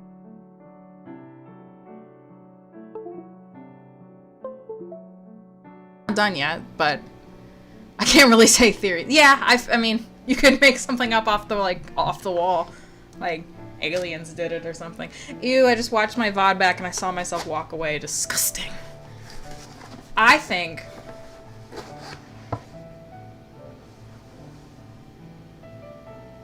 I'm muted? Am I muted?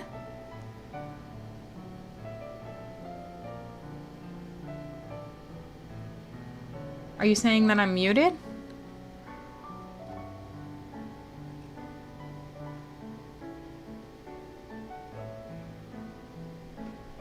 Oh, okay. It was probably while I was switching the scenes. I think you're right about Susan. I think it could have been Susan, but she's also, like, really pulling off this traumatized act. I think she's doing a good job of seeming traumatized, but I also think, you know, if you just be overly crying, that I can't get this pizza apart. If you just, like, cry overly much, you could pull, like, I wouldn't doubt, like, if she was in hysterics, I'd be like, oh yeah, she's traumatized, but she could be faking it. I think it was for love. I think somebody did it because they saw him harass me, and they were like, no, this fare no further, you know.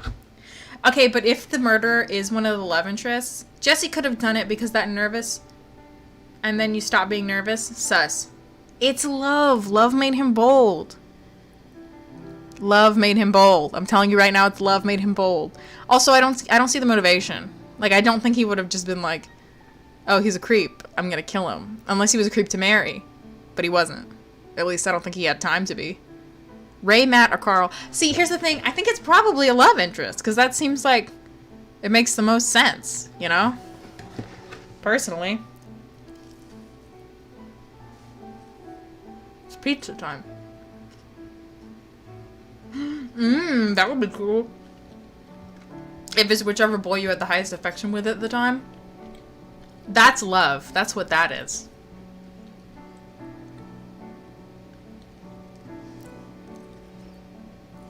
I don't think that's it, but it would be cool. Well, Ray wasn't drinking. We know that for a mostly fact.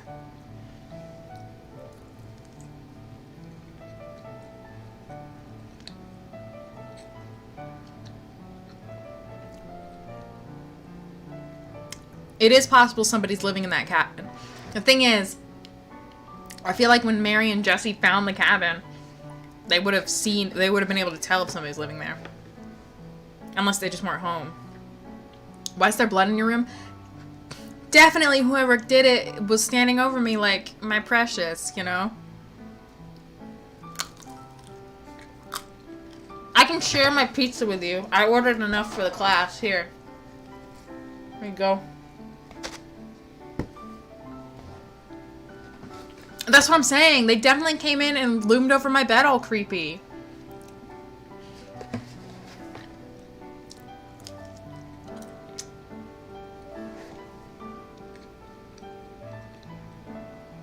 I also got cheesy bread. You can have some cheesy bread. You can't have my pasta though. That's for tomorrow. But it's not stream of consciousness, but like, we would, if she did it.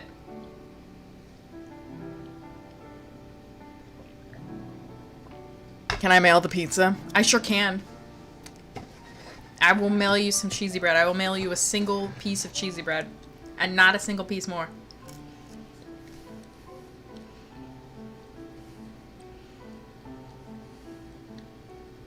Here's where I am right now. Other than my house. With my Spider-Man pillow. Is lit major solidarity who did the murder, I'm not telling. I don't think it was Matt. I don't even think Matt thinks I did it. Because Matt saw how fucking wasted I was. He's like, there's no way that she's like repeatedly stabbed a grown man while she was like off the shits, you know? There's no way. So I think Matt did it. Or Susan did it. That's where I am. Okay, hold on. I'm getting an emergency text.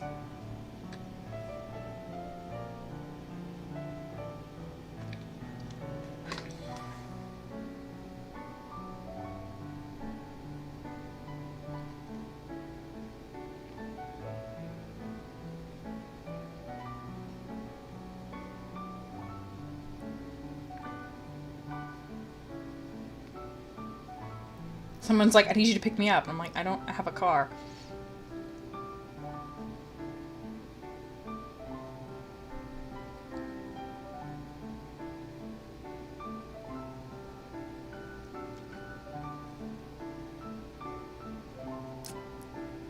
You think Ray because he knows the word exhume.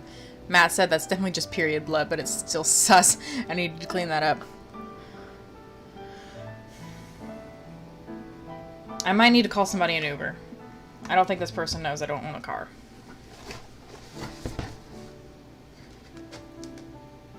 Okay, okay, just let me know.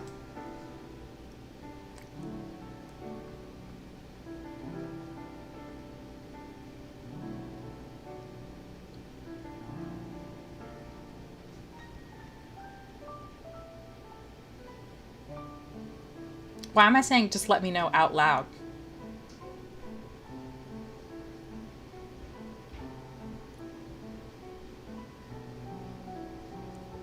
I literally just deleted the Uber app off my phone. I'm gonna have to download it again.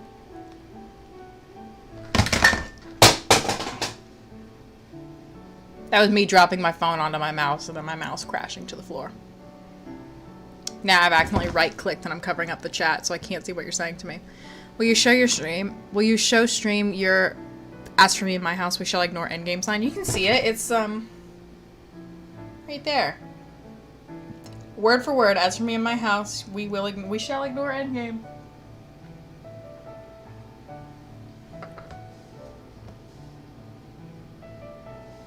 Uber.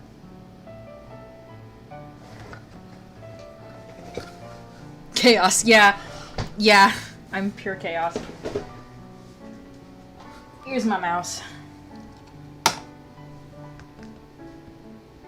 Okay, well, we'll just wait and see if we need to call someone an Uber.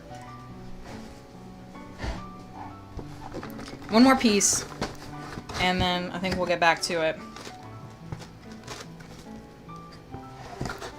So, all my plants are on the shelf, named. If so, will you introduce us? No, none of them are named. My hair looks fluffy from this angle, thank you. I don't like the length it's at right now. I really need to get a haircut. It looks okay, this is not my preferred length.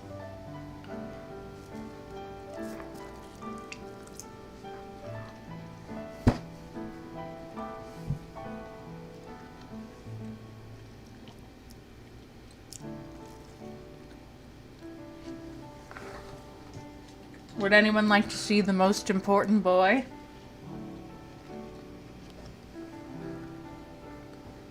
It is him.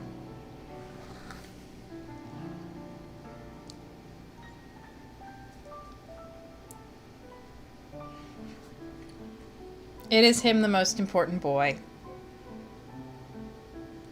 Observe the feet. Observe the hands. Observe the face. Observe the squish. He is very shaped like a triangle.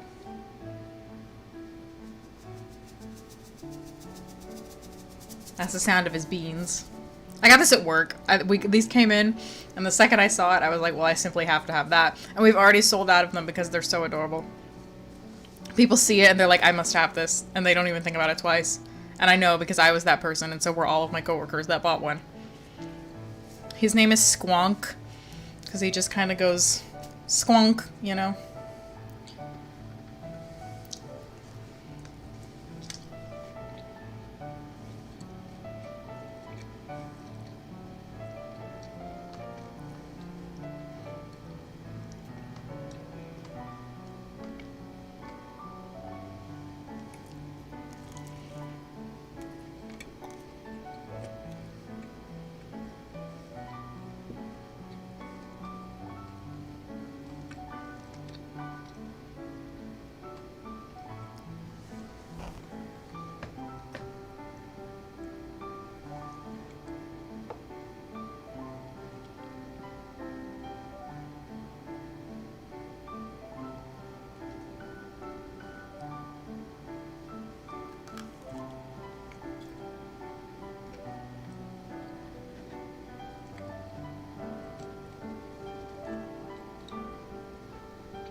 And somebody's having a crisis.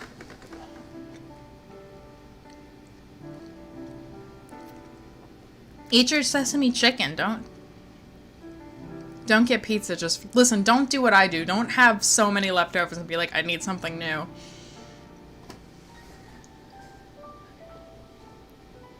Okay, we will call that Uber when it's time to call that Uber. It is not time to call that Uber.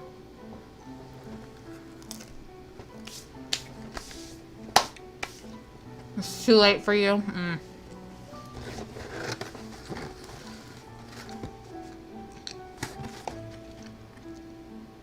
I'm about to just sit this box on the floor. Nobody judge me. The pizza places around here used to deliver until like 2 a.m. and now they don't deliver past like 11. And I'm like, I get that like we're in the middle of a Pangea and I live in the middle of a bad neighborhood and you're short on drivers, but like I'm hungry at 2 a.m. And I think you should respect that, quite frankly. All right, those are my theories. My other theory is that his body just did that. Nobody was there, you know, it just sort of happened.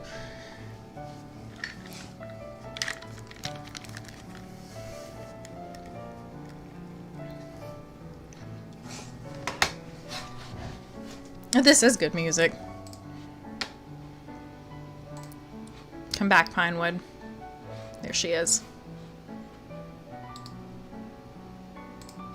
His body just did that. Yeah, I know what I said. I know what I said. If it's so funny, why don't you clip it? Probably because you probably don't know how to do that. Alright. It's the morning after somebody died. Still, we're not putting our desk in front of our door like we should be. I needed to do something, but what? I started to feel hungry, so first I would need to eat. After getting out of bed, I headed down to the dining room. Wait, we didn't bury him yet. As I walked downstairs, I saw Matt. He pulled me aside into the empty common room. It was time to discuss that blood. Look, I know you didn't kill him. Even if you did, who would blame you after he cornered you like that? Why do you know that? Hey, Matthew. Why do you know that? Matthew. I'm glad you don't think I did it, but then why is there blood in my room? I'm not sure. You didn't cut yourself or anything, did you? No. Because the fucking murderer came and standed over you like my precious, you know. Is it possible whoever killed him was in your room that night? My heart drops. I hope not. Maybe it isn't even blood. It could be something else. Okay, contrary point. The hot goss is everyone talking about the professor harassing you. Yeah, maybe they heard Susan. Maybe Susan was still yelling at him when they all got there from the beach, you know?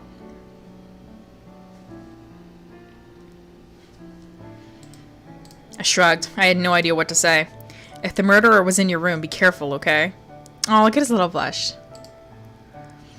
I nodded, not trusting myself to speak. My throat felt like it was full of sand. Girl, how does he know that happened to you? Nobody else saw it. It's gonna be like an hour from now. She's gonna be like, wait a minute. I made some instant oatmeal and then sat at the table alone. I hated having nothing to do. It was incredibly frustrating. There had to be something better than just sitting around and waiting. What should I do now?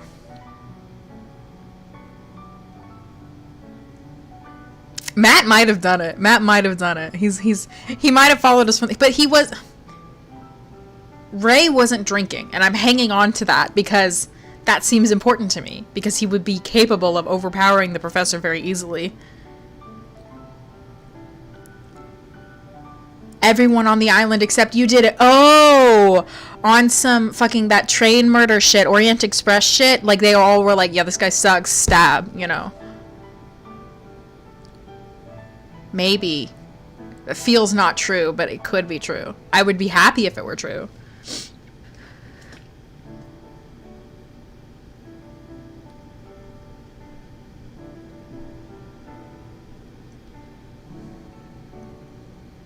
Susan told everyone and then they Caesared it. I could see it, but at the same time I could not see it. His last words were, "Et tu, Susan?" Yeah, Susan was pissed. We should have a private conversation with Susan at some point. Like, I mean, we know they were a thing. Like, that seems obvious at this point. But I don't know about it. I don't know about her killing him. I'm gonna look for clues because I feel like that's what Matt's doing today, and also I'm very scared because there's blood in my room. I didn't find anything of interest. The day is over, so I decided to call it a night. We never buried him! I guess you get to do one thing per day, maybe. Okay, we're gonna bury him today. This has been long enough. The rigor mortis is already come and gone. I was tired, probably from nightmares. I had fallen asleep to the sound of the house creaking and distant crying from either Susan or Mary. It was a new day. I covered my eyes and groaned. What now? Some of the others might be holding some kind of class in the lab. A few were probably trying to pass the time in the common room with an old board game. So then what did I want to do? It's body time. I kind of wanted to stay in bed and just wait for the trip to be over. It would make the others worry, though, so I thought I should really try to do something. Did I want to pretend I was interested in plants or board games? Board games. That's something, at least. Hey, boys. I headed into the common room and saw Matt, Ray, and Joey. They were playing Scrabble. Listen, remember the walls are thin. You can hear everything. So that's why I think she would have heard. If somebody was in her room, she would have heard it. Because the walls are thin. I don't know. Who's winning? Me. I think he's cheating. We're almost done with this game if you want to play the next. Sure. I'm not cheating. How can I not win against words like rat and lime? Are they making fun of his appearance? I looked at the board and saw it scattered with a mixture of small words and large words. There was even a quickly. Ooh, who played quickly? Yeah, whatever. Ray placed down a few letters on the word equal to create equalize. Okay, Ray, I see you. You had a Z this whole time? Let's just start a new game so Telltale can suffer with us. Yeah, let's do it. I got a green heart. Prepare to lose. Matt cleared the board and oh, because he's a lit major. That makes sense. Matt cleared the board and handed out the letters. We played a slow but entertaining game. Matt was a bit of a sore loser, and Joey seemed anxious to play something else. Joey, go play fucking solitaire or something. Ray just seemed to be going along with it. His score was typically the lowest. Am I winning? I actually had a lot of fun. And a lot of the stress I held from this morning seemed to go away. It came back later that night as I headed up to my room. At least I was able to distract myself during the day. We still haven't buried the body. We still have not buried the body. We still haven't buried the body. I played Scrabble all day. In a house that has a corpse in it. I just sat there and I was like, materials, school, like, corpse, like. The day is over, so I decided to call it a night. This is going really well. What should I do now? Bury the body! Did they bury it without me? Is that what happened? Is that why? Maybe they buried it without me. Let's hang out with Matt, because I have a feeling Matt's going to want to investigate. Who do I want to spend time with? Matt. I headed up to the lab for some peace and quiet and found Matt sitting there, book in hand. Oh, hey, Matt. They buried it without me? Okay. Damn!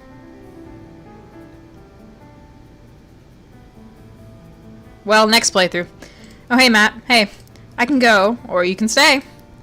What are you reading now? Matt set the book down and looked up at me. I'm not even sure. With everything going on, I can't concentrate. The words don't stick in my mind.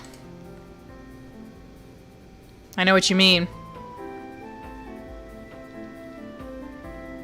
Yeah, fuck Jess. I thought maybe it would have Jesse, Susan, and Mary as options. It did not. I know what you mean. It's hard to take it all in. Yeah, I think I'm gonna go take a nap. I should have picked get drunk. Alright, rest well. Thanks. Well, that was not much of spending time. I should have picked get drunk. I should have looked at his piercings and known. I am jolted awake by a commotion coming from downstairs. Who died this time? No, not again. I wish I could just ignore it, but I couldn't. I kicked off my blankets and headed out. All traces of sleep were gone and my heart was racing. I heard people fighting downstairs as soon as I got to the hallway. Oh, it's everyone! Apparently I was the last one to wake up. Everyone was arguing, but I wasn't sure about what or why. Mary, please calm down. There's so many reasons why that can't work. Mary looked a little shaken. What's going on? Mary wants to try swimming to the mainland. No, no, no, no, no, no, no, no, no, no, no, no, no, we're not doing that, no, we're not doing that, no, no, no. What? You can't do that, it's too far away. I'm a really good swimmer, I can see land from the beach, I'll just swim towards it until I get there. Mary, you will drown. Don't be crazy, it's too cold to swim, you'll freeze to death before you get anywhere. I shook my head and looked at the others for answers. How could she possibly think swimming to the mainland was a good idea? We could try building a raft. There you go, Robin. Can y'all build a raft? Yeah. I don't think we have the right supplies for that. And I don't know how to build one, do you? That will take too long. I can't keep living at this mansion. I have to get out of here. Mary, please, the ocean isn't safe to swim in around here. Don't you remember all the warnings we received? Mary started to tear up, but that only seemed to make her angrier. Aw. Of course I remember. Wait, there's an inflatable raft in the greenhouse. It's old, but maybe it could work. Why have we still not explored the other cabin? Why didn't you say so earlier? I forgot. Yeah, bullshit. The waters are rough. I'm not sure that's safe. It's better than nothing. I have to try. Rest in fucking pieces, Mary. I'll go get it, okay? I'm not sure this is a good idea. What if the currents carry you out to sea? You might actually be able to make it. Maybe someone should go with you. I'll go. Yeah, of course they're gonna...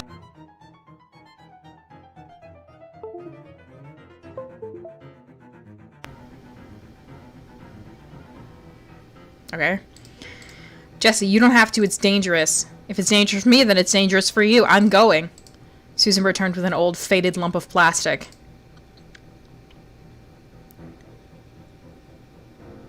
Am I back? Woohoo. Am I back? I think somehow my stuff got disconnected. Like, it made the little...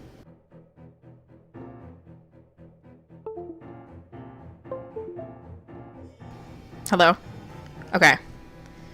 I don't understand what's... I bought a fucking $8 really cheap USB hub, and that's probably why that it's messing up. Okay. It will only fit one person. Oh no, like in Titanic. Then I'll go. Mary, you stay here. If something happens, I have a better chance of swimming than you. I was a lifeguard and a swimmer. I'm the best person to do this. If something does happen, I have a better chance of making it back. She's right, Jesse. She seemed calmer, but there was a stiffness to her now that I imagined was determination. Okay, do it. We carried the raft outside to the beach while Jesse and Mary continued to argue. Oh. We stood on the beach and watched Carl and Mary inflate the small raft with an air pump. Susan left to get food and water for Mary to take with her. No one had any idea how long it would take to actually reach the mainland. It was a long ride on the charter boat, but in a small raft with a single paddle? Okay, guys, wish me luck. She's literally already dead. She's literally already dead. I'm looking at her now and she's a corpse. She is a corpse. Please let me go instead. Jesse! Y'all are making me sad. No, Jesse, I'm the best one to go. I'm not discussing it with you anymore. There wasn't a life vest anywhere. Are you sure you want to go out there? Don't worry, guys. I'll send for help as soon as I get there. Everyone fell silent as Mary waded into the ocean and got into the raft. She gave us a short wave and started to paddle out. My feet felt stuck in the sand, and I watched as she got further and further out. I did notice her drifting left, but maybe it was just my imagination, or maybe she's going to die. I sat in the sand and looked at the others. Jesse was standing far enough that the waves were hitting his feet. Ray sat beside me, and soon the others did as well. She's not going very fast at all.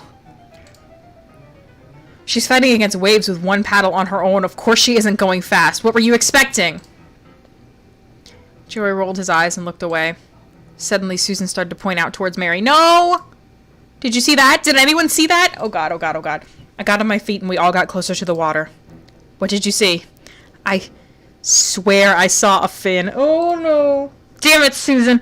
Don't say shit like that. No, really, but maybe... She stopped as we saw Mary's raft get bumped from beneath. The paddle slipped from her hands and into the water. Luckily, it floated. Okay, please. Oh god. We started to yell at Mary, telling her to come back. The waves could still push her back to shore, couldn't they? The raft got bumped again, this time hard enough to almost knock Mary out of it. Jesse started to wade out into the water. Mary was too far out, though. He would never make it. I watched Mary look down in the water, and she saw the paddle. We have to do something. Come on. Matt started to wade into the water behind Jesse, and Carl and Ray followed. No, no, no, no, no! Susan looked at me, tears in her eyes. I can't swim. Oh. I looked down at Joey, but he obviously had no intention of getting into the water. Mary was starting to drift closer to shore, but there was something in the water. What should I do?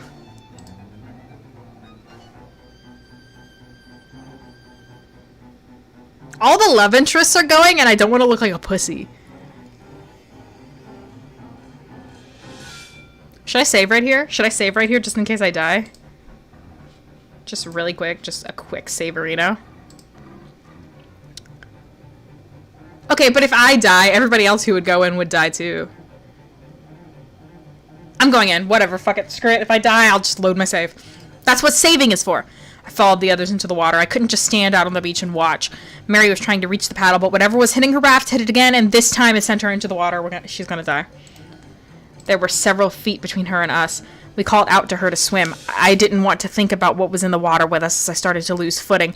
The water was getting deeper and deeper. The raft floated away, carried by the current. Well, there goes our one fucking chance. Mary, swim to us! Mary did, but she looked pale, and her movements seemed panicked. That's when I saw it, a fin breaking the water behind her. She was jerked under the water once, and then reappeared. Her eyes were large, and she was searching the water around her. She tried to say something, but her voice was stuttering. The water was turning red around her. She got within feet of Jesse, and he reached his hand out to her while trying to stay afloat. She was pulled under the water again and resurfaced with a look of terror and pain on her face. Jessie continued to swim towards her, but everyone else hesitated. I felt frozen, and without really thinking about it, I was already starting to move myself back to shore with gentle motions. She was pulled under again, and then she was above water. I heard a guttural, shrill noise from her. The guys reached her, and they started to move her back to shore. Okay. Relieved, I started to swim back to shore in earnest. Something grabbed my leg, and I was suddenly underwater. I was released, and I fought to get up to air. When I reached the surface, I searched the water. I turned around and saw the shark swimming away. It was more of a dark shape darting through the water. I looked down, but I couldn't see my leg. My body started to shake. I couldn't stop it. The dark shape came for me again, moving too fast. I tried to get away, but it was too fast. This time, I was hit in the torso. I punched and tore at the giant mouth that was cutting into me, swallowing water in an attempt to scream. Then, my head was above water. I could take a breath, but my lungs didn't seem to be working. I realized I was being pulled to shore. Someone had me. You opened your eyes and saw the sky. I died, yeah. You noticed faces, but they seemed blurry. Your body felt cold and heavy, and you couldn't stop your eyes from closing. Ray helped you make it back to shore, but you died from blood loss on the beach, along with Mary. Oh, well, thank you, Ray. That sucks.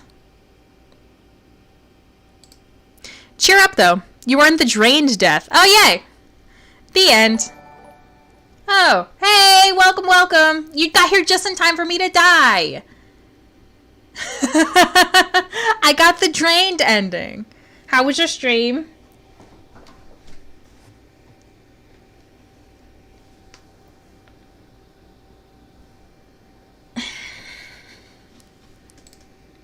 I hope you enjoyed playing Pinewood Island. I like the idea that I would be like, oh! And I just put the game away.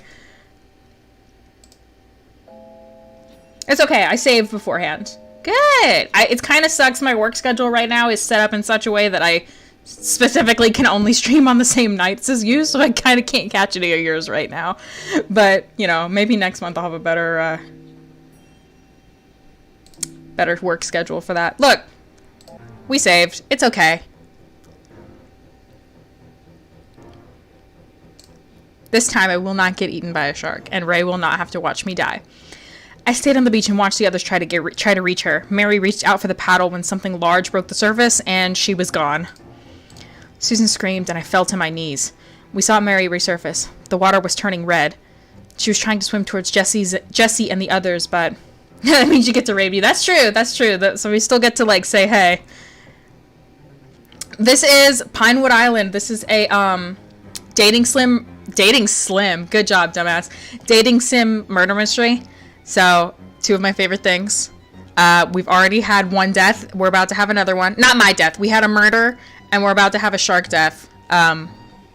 Aside from the one that I just had.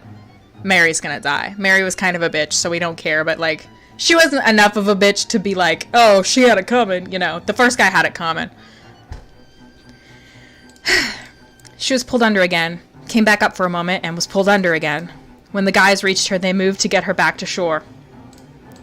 After everyone made it to shore, we saw what had happened to Mary. An arm and one of her legs were gone, and the other leg was only hanging on by...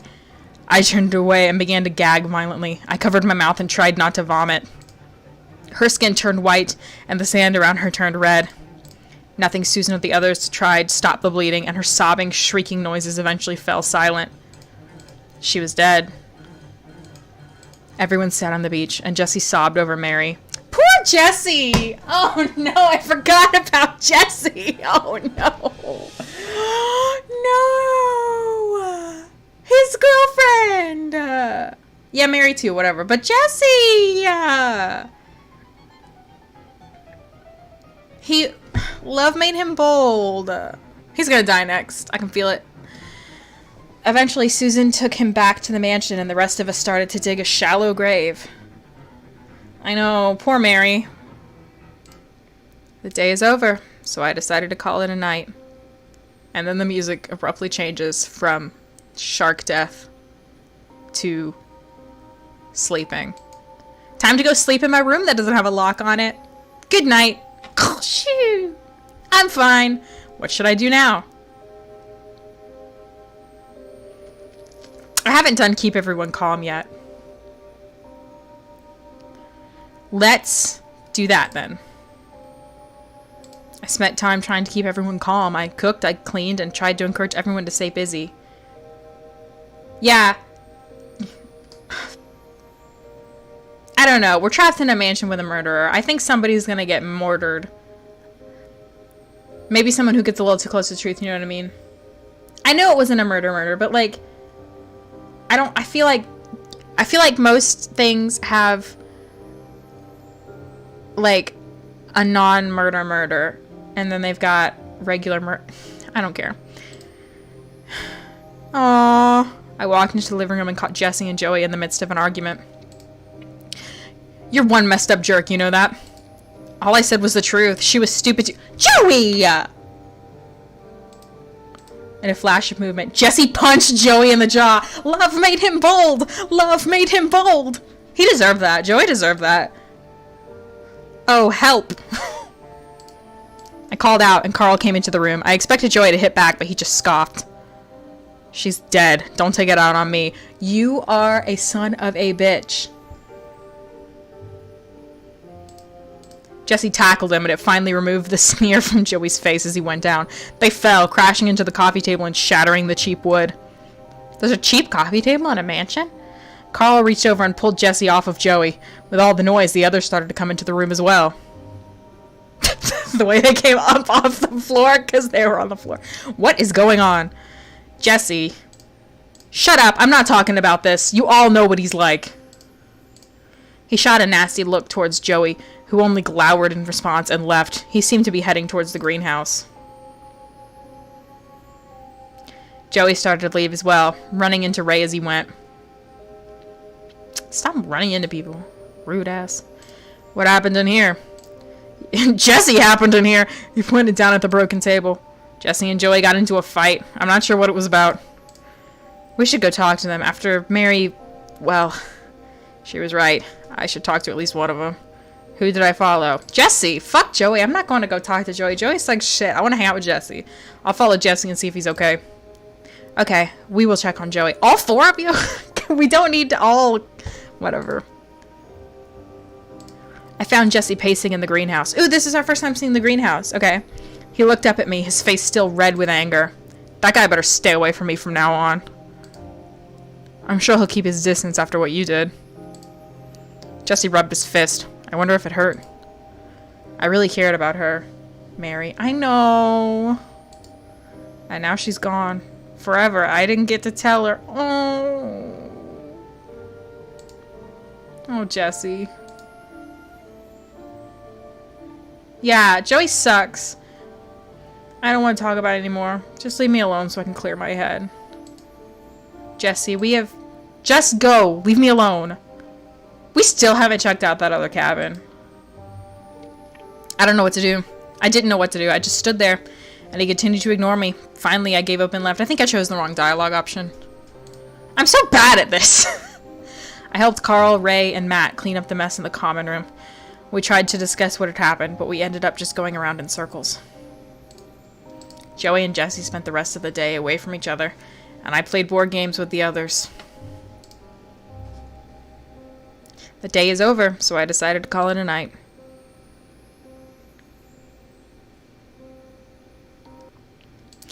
I started to stumble downstairs for breakfast. I could really use a big cup of coffee. It was so hard to get any decent sleep now. That's the first time Susan has smiled in a while. Telltale, we're going on a hike if you want to come. Yes, we need to go check out that other cabin! Please come. It's only Ray and Carl so far. I'm not sure. I don't really feel like hiking. No, I want to go! I think the others are planning to play something in the common room. You can hang out with them if you don't want to come with us. Hike or more board games. I wasn't sure I really felt up to doing either. I should really try to stay busy, though. Hanging out in my room just made me feel depressed. Alright, we're going on the hike. We're going on the hike. If they don't go to that dang cabin, I'm gonna eat this mouse. Alright, you watch. Got a red heart, got a blue heart. I didn't want to spend any more time stuck in the mansion than was necessary. Matt is staying behind to murder Joey. Ray is giving me shaggy but hot vibes. So just shaggy vibes, basically. That was my, like, childhood, like 6-year-old crush was Shaggy. Alright. I headed outside to meet Carl, Ray, and Susan for a hike. It would feel good to get out and stretch my legs a bit. God, we're gonna need so much therapy, I've realized. Okay, guys, let's go. I could tell she was trying to be her usual cheerful self. It was coming across so forced, though. We walked along the hike, and Susan led us to the roses. I've already seen the roses! I want to see the cabin! If you don't take me to that damn cabin, Susan, so you can kill me there. It's so pretty here. I've already seen this! I love these roses. What if the roses are growing up from, like, corpses? We were talking earlier if maybe this, like, the whole reason they brought us here was to just kill us one by one. But the thing is, the first guy who died because he was a dick. He didn't die just randomly.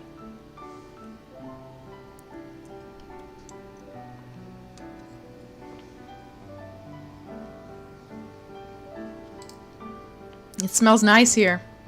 This place is really great. Maybe we should have brought a picnic lunch. Aw, that would have been a good idea. I think the roses are growing up from graves now. Now that's my new headcanon. So I've had 2 headcanons. One of them so far has been not proven, and I don't think it's relevant anymore. Second one, can't prove me wrong yet. It's okay. Next time. Why don't you tell us about the roses, Susan?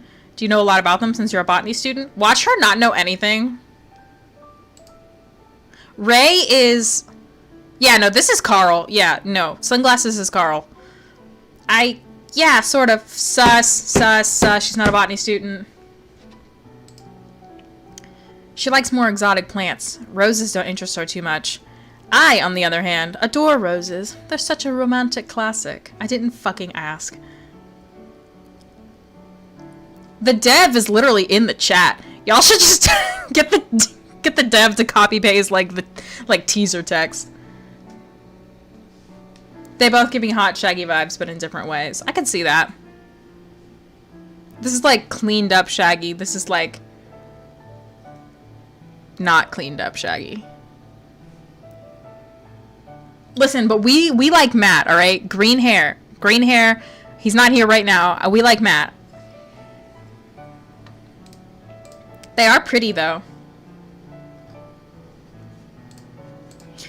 I've never seen them growing in the wild before. Because this is somebody's island. They can be delicate. These are doing really well on the island, though. Must be something special in the soil. Corpses, corpses, corpses, corpses, corpses. We stood around and managed to talk about roses for an hour or so. Then we moved on to other topics and eventually headed back to the mansion. All right, well, I have to eat my mouse. What if I end up on Carl's path and not Matt's? It'll be fine. It wasn't a bad way to pass the day. The day is over, so I decided to call it a night. Maybe I can't go to the cabin unless I picked explore randomly at the beginning. Yeah, don't give me spoilers. I don't want spoilers. Nobody wants spoilers. Spoilers are bad for your health. But what if I can only go... We're going to have to play it at least once more. I mean, there's 3 routes, right? So we have to play it at least 3 times. And then I want all the deaths. So we have to play it a lot.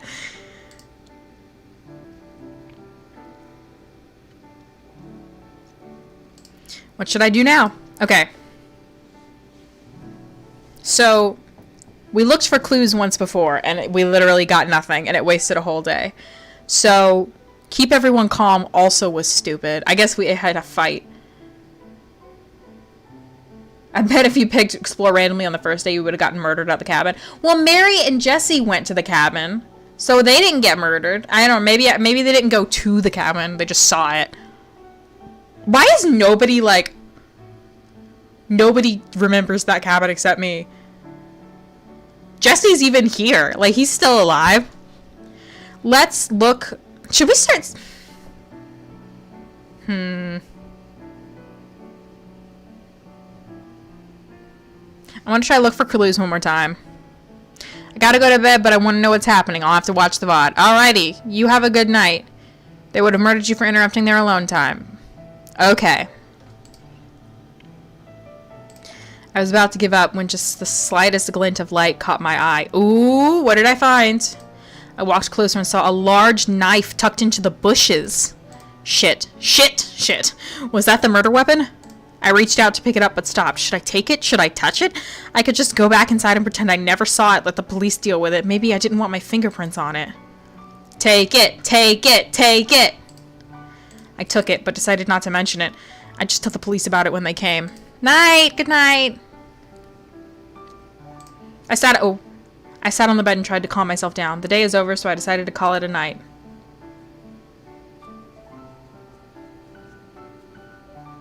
It's too late. I already got my fingerprints all over that shit. I finally dragged myself out of bed and headed downstairs. Hey, Telltale. The guys are playing poker in the common room. Do you want to bake cookies with me? I thought everyone might like a sweet snack. I haven't had any alone time with Susan yet, and we need to talk to her. You're making cookies? I was going to make a bunch of snacks and then join them after. I like to bake, if you can believe it. Even Joey is helping out. Oh. Okay, Joey. Sensitive. Baker. You're not even one of the options. I just want to eat the cookies. That's fine with me, as long as you help. Oh, I'm not sure. Well, I'm doing all the prep work out here. The kitchen doesn't have enough counter space, so just come by in a bit if you'd like to, okay? Okay. I ate a quick breakfast while Susan carried flour, sugar, and other baking stuff out to set on the table. I wasn't much of a baker, but it was either that or poker. What did I want to do? I want to talk to Susan. Susan carried out all the ingredients. She seemed less interested in having us help her and more interested in our company. I'm allergic to tree nuts. I know, it was in your file. There are no tree nuts here, don't worry. What about peanuts? No, those are fine. I'm glad. I would be sad if we couldn't have peanut butter here. Are you allergic to anything, Susan? No, I don't think so. She's gonna get fucking poisoned. Telltale, are you? No. Are you super allergic? I just break out in hives. They're both gonna get poisoned. My throat doesn't swell up if that's what you meant. It's still scary, which is why we have no tree nuts and plenty of antihistamine. Yeah, he's gonna get fucking poisoned.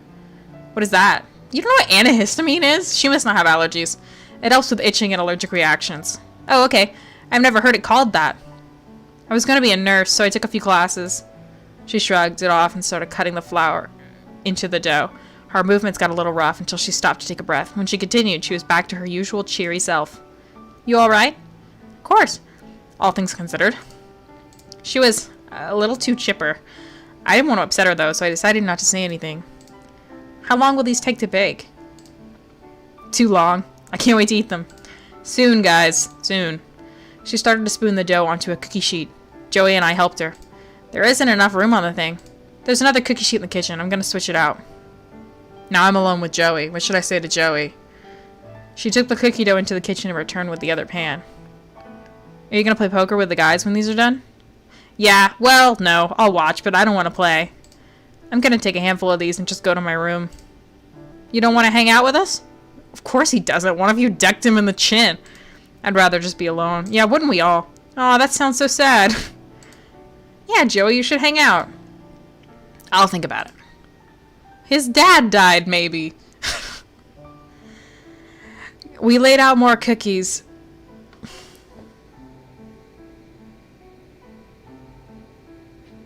Sorry, I'm checking on that person that needed my help earlier.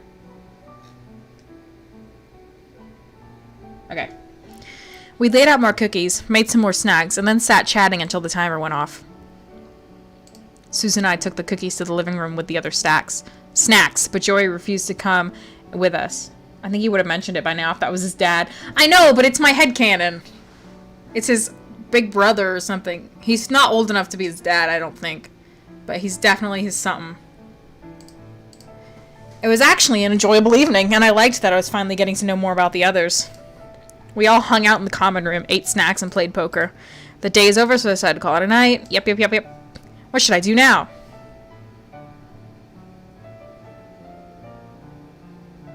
Maybe we should spend time with people, because we found the knife. So our clues are as follows. Matt knows that we were being creeped on by the professor, and he hasn't told us how he knew that. Susan knows we were creeped on by the professor, and she screamed him in the face and yelled at him, and she's the one who found the body, and she was covered in blood. Why did she touch the body? If you could tell from a distance that it was bloody as hell, why would you, like, touch it? I mean, I could get wanting to, like, I don't know, check and see if he's actually dead. But if he's, like, stabbed a lot, which he was, why would you touch it? there's... Oh, and we also think they had a thing going on. Let's spend time with someone who don't want to spend time with. We haven't spent any time with Ray. And I still theorize that Ray knows we were creeped on. So let's hang out with Ray. Maybe we'll do Carl next. I was sitting in the common room attempting to play solitaire when Ray walked in. Telltale, hi. Hey, what are you up to? Just trying to keep busy, take my mind off of, well, everything. Me too. Want to play Go Fish or something? Also, what if Matt saw the blood because he knew it was there already because he did it and then Edward cullened you? I don't know. I don't know. I pointed down at the cards. Sure. How about poker, though? Poker? I wasn't really sure how to play it. I thought I understood the basics, though. Only if it's strip poker. I don't think we should take a walk on the beach because somebody died out there and it's probably still bloody. I think we should maybe just say, okay, but I'm not very good at it. I think strip poker is too bold. He gets kind of, I feel like he's not shy, but like, I feel like he's not the one to go for with that. That one is the one you give to Carl because Carl's a secret wimp. He talks the talk, but he can't walk the walk. You know what I'm saying? That's what Carl is. And I think we should just say, okay, but I'm not very good at it. And I got a heart. Yeah, I'm up for it. I'm not very good, though. That's okay. I'll go grab some candy and we can just bet with that. See, I like that. Okay. That was fast. Ray returned with a bag of hard candies that he'd probably been around since the original owners were here. We started to play an enjoyable game of poker. I felt a little lost at first, but I was a fast learner. I got the feeling that he was letting me win anyway. While we played, he gave me tips and taught me how to play better. So Ray, tell me about yourself. What do you want to know? Why did you kill the professor? I don't know. Everything? Something? Why don't you ask me something specific? Okay, let's ask you something specific. I really wanted to know more about Ray, but what did I want to know specifically? Are you single? Tell me about your family. Tell me about your hobbies. Maybe he has little sisters and that's why he felt compelled to murder for us. He was like, if somebody was treating my little sisters like that, I would murder them. I don't know. Maybe his hobbies are killing people. Maybe he's single because he killed his last girlfriend. I don't know. These are options. These are options. Tell me about your hobbies. I feel like that's more personal. Are you single is... We're not trying to romance him, right? We're on the Matt... I'm on the one track Matt mind, right? So how about we tell me about your hobbies? That's more personal, you know. Let's just do it. Tell me about your hobbies. I got a heart. What are your hobbies? I like to play poker. Well, no fucking shit. Okay, what else? Well, I play the guitar and the piano sometimes. Oh, he's musically inclined. Wow, really? Yeah, but it's been a while. He's cute. Why? Did you stop? I sold my guitar several months ago. It's been a long time since I've been near a piano. This is a mansion. I bet it has a piano in it. Ray trailed off and seemed to think about something for a moment. I'll get another one eventually. Have you hit hard times, Ray? Were you any good? My music teacher said I was a prodigy when I was younger. I don't know about that. I think I just had a bit of a talent for it. Oh wow, really? So you were good, huh? I was better when I learned to read music, but after I dropped out of school, I no longer had access to sheet music. How did you drop out of school and now you're in college? You dropped out? I finished eventually with these free night class things. Why did you drop out? Ray rubbed his hands on his jeans and looked away from me. Let's not talk about me anymore, okay? Ray. Ray. Knock, knock, Ray. Knock, knock. Open up, Ray. Open up to me, Ray. Open up to me, Ray. Okay. See, no, I would have said all that shit I just said in real life. I would have. I'm insane. I was really curious, but I didn't want to upset him. The conversation moved on to more comfortable topics. We talked about music and cards and pretty much anything that wasn't our current predicament. It was a nice way to spend the day. The day's over, blah, blah, blah.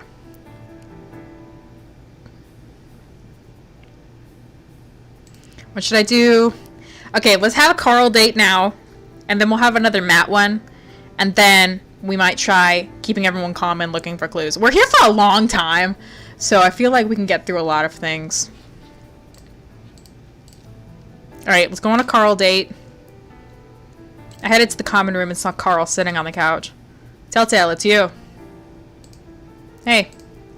I'm so glad. Do you think we could go somewhere? I don't know about that one, Chief. I do not know about that one, Chief. Is everything okay? I really want to say yes, but how about we go to the beach? Okay. I'm sure you won't kill me. Sounds great. Let's go. We walked outside. Carl reached for my hand, but pulled away at the last second. It's nice out today. Yeah, don't hold my hand. Do not hold my hand. Yeah, it is. Thank you for coming out here with me. I think I just didn't want to be alone. I feel comfortable around you. Yeah, I remember that from day one. Really? Yeah. I guess because Mary can be cold, and Susan is always crying now. Mary's dead. I guess this date doesn't know that he's already dead. Certain that he won't kill you because he's a wimp. Yeah. No, that's not what I mean. You just seem really easy to talk to. Oh, I'm glad you think so. Don't you just love the way the air out here smells like salt and dead bodies? Oops. Yeah, you didn't notice that. Is that really a mistake that it didn't acknowledge that? And the way he said, the way it said Mary can be cold, like her body's gone cold. Oh no.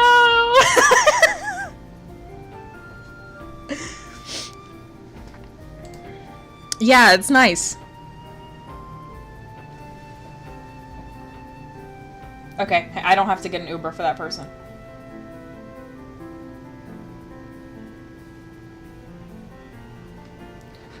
Excellent. Okay.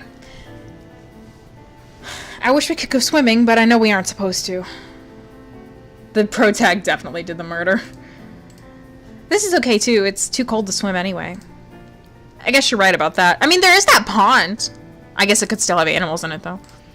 We both fell silent. I felt like I should try to say something. Want to build a sandcastle? Yes. Yes. Oh yeah, that is kind of, I want to go swimming in light of recent events. The date didn't know that Mary would die before the date. I have seen this now. Jamie, you might need to issue some patches.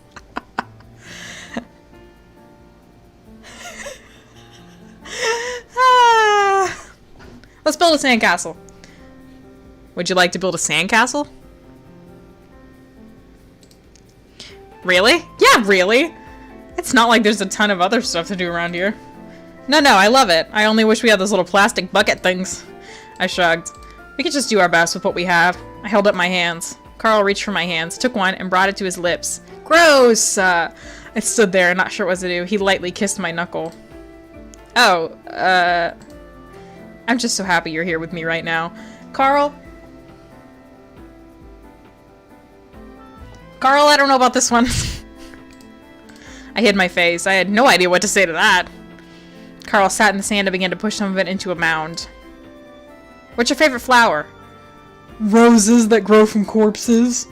My favorite flower? Yeah. Have you ever heard about the flower language? It was popular in the Victorian era. He began to dig a small moat around a small hill of sand. Oh, really? Giving someone a red tulip could be considered a declaration of love, or monkshood could mean to be careful because an enemy might be close. Ooh, that feels like it's gonna be important later. That sounds like a surprise tool that'll help us later. That sounds like a surprise tool that will help us later for real. That, honest to God, fucking sounds like a surprise tool that will help us later. Miska, Muska, Mickey, ouch.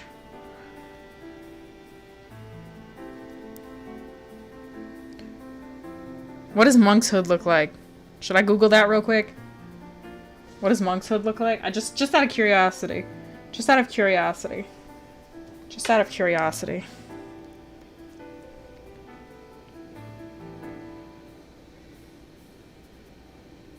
I bet it looks like a monk's hood, to be honest with you. Wolfsbane? Oh, it's Wolfsbane. Alright, everybody.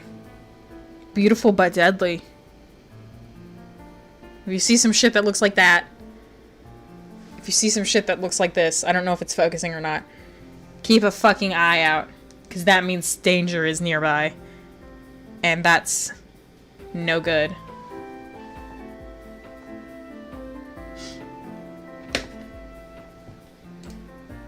That's really cool. It's very romantic. So tell me your favorite flower. I might know the meaning of it. I know that if I picked a rose, I would get a heart with him. Like, surely. Because his whole thing is he likes roses. In real life, I don't really have a favorite flower because flowers are very difficult to keep indoors. And I like houseplants. And I don't know. Oh, roses wasn't an option. Okay, we're good. We're good. We don't even have to sweat it. I do like violets and daisies. I don't know that specific type of lily. That means nothing to me. Dandelions are a weed, but like, they're pretty, I guess.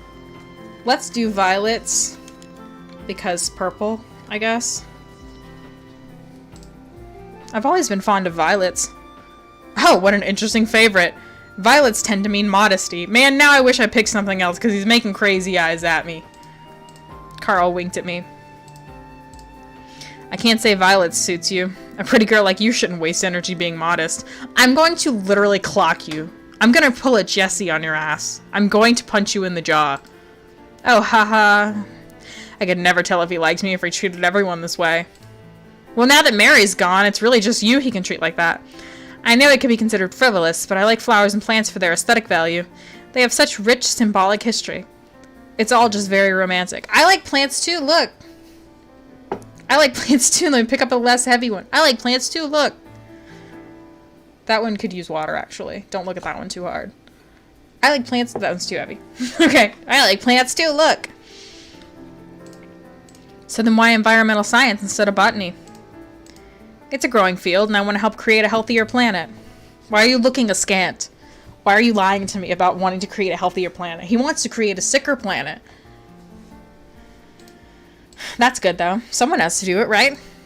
My father doesn't really get it. He'd probably have been happier if I had pursued professional sports.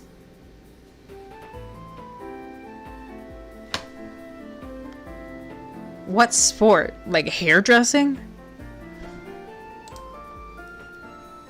Parents, am I right?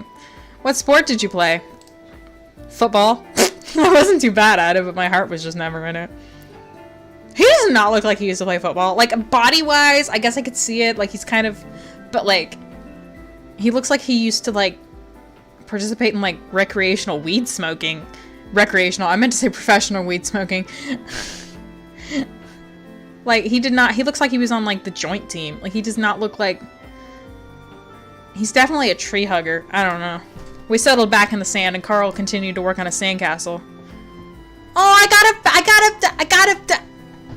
got a CG of his bad sandcastle. That's my first one. I must be playing this wrong, because that's my first one, and it's been 2 hours and 30 minutes. I had a lot of fun playing in the sand with Carl. He made a lot of jokes and bragged about his terrible sandhill as if it was the picture of perfection. I love that. I love a good humble brag. By the time we headed back inside, I felt so much better. I almost couldn't believe it. Carl was a lot of fun to be around.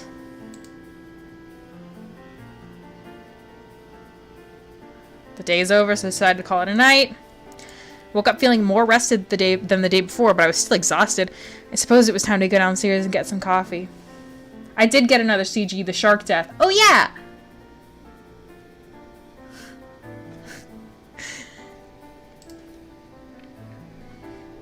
The amount of times a death or a bad ending has been my first ending in a dating sim is high.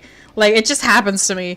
I like playing, like, it's more than a blind playthrough. It's also like a dumbass playthrough. It's like a blind dumbass playthrough.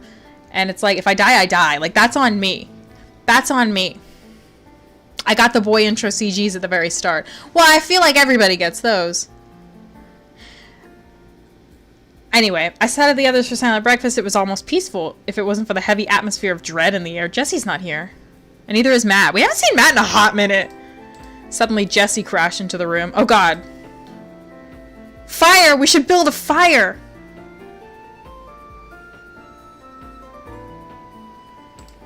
A fire? The smoke! The smoke! I can't believe I didn't think of it sooner! Oh, Matt's right there. I'm dumb.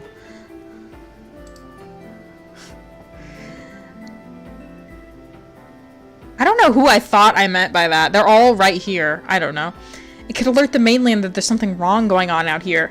Yeah, if we just leave it lit, because we had the bonfire, but we put that out, I'm assuming. So if we just leave it lit, they'd be like, that fire's been going on a hot minute. Why did none of us think of that until now? We're literally just fucking roughing it out here. Has anybody tried the phone a second time? Oh my god. There's something up. There's something up. Yeah, no fucking shit.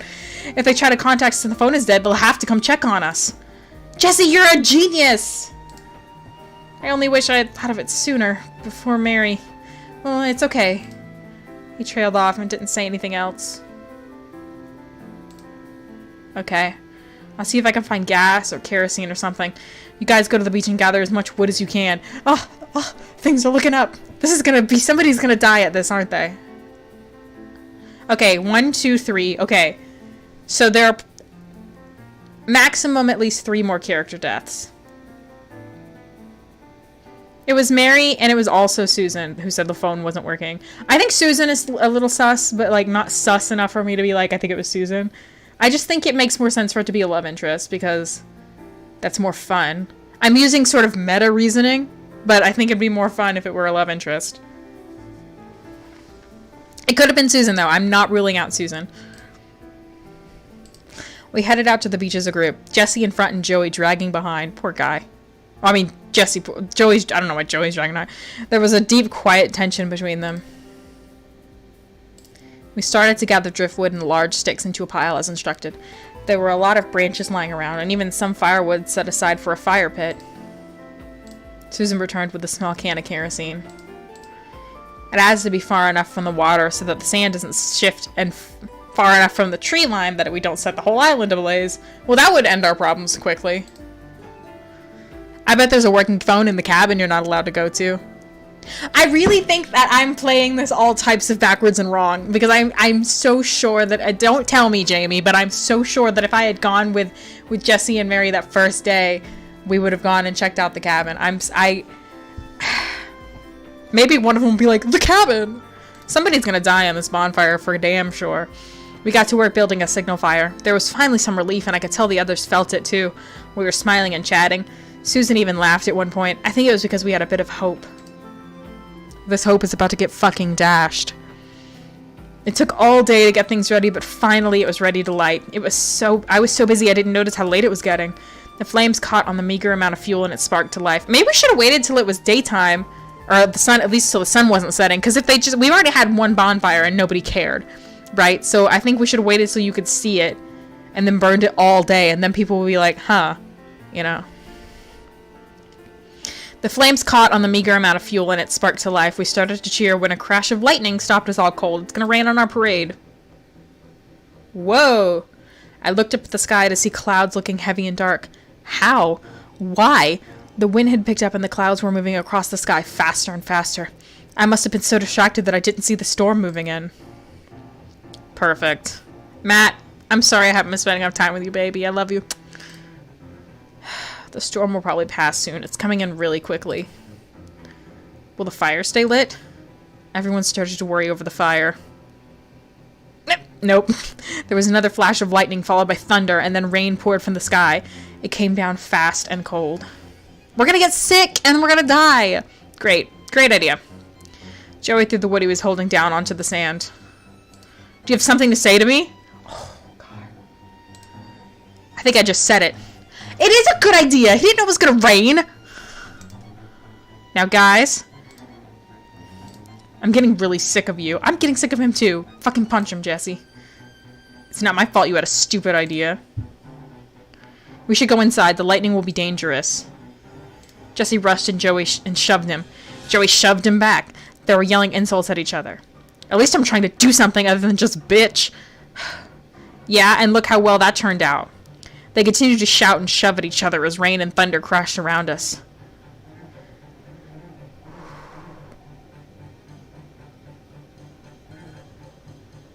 I'm gonna pull Joey away. I grabbed Joey to pull him away from Jesse. He jerked away from me when I grabbed him, pulling us both straight into the heart of the signal fire!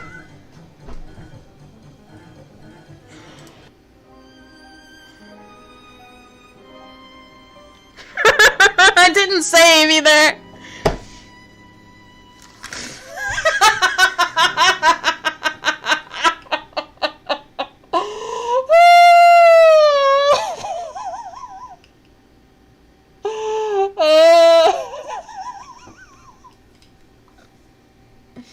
I hate it here. I hate it here.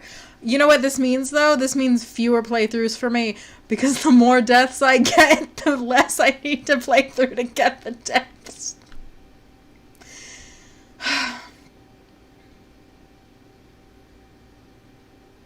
Just give me a second, okay? Just give me a second. Alright, what do you have to say? There's autosaves on the choices. Thank you. I'm catching every death. Look, I got a CG, everybody! I hate it here on Earth. The next thing I knew was horrible heat. I sucked in smoke, trying to scream. The weight of the logs fell on top of me. Everything hurt. I couldn't breathe. I closed my eyes and slowly everything faded to black. You died from burns and smoke inhalation while trying to stop Joey and Jesse from fighting. Cheer up, though. You earned the burn death. Ha! The end. I hope you enjoyed it. Yep. So, okay, you said there's autosaves. Oh, dope. Okay, is it this one? I think it is. Okay, so if I pull Jesse away, will the same thing happen? Question mark. I reached out to pull Jesse away, but I was too late. Jesse pushed Joey. Oh, they're both gonna...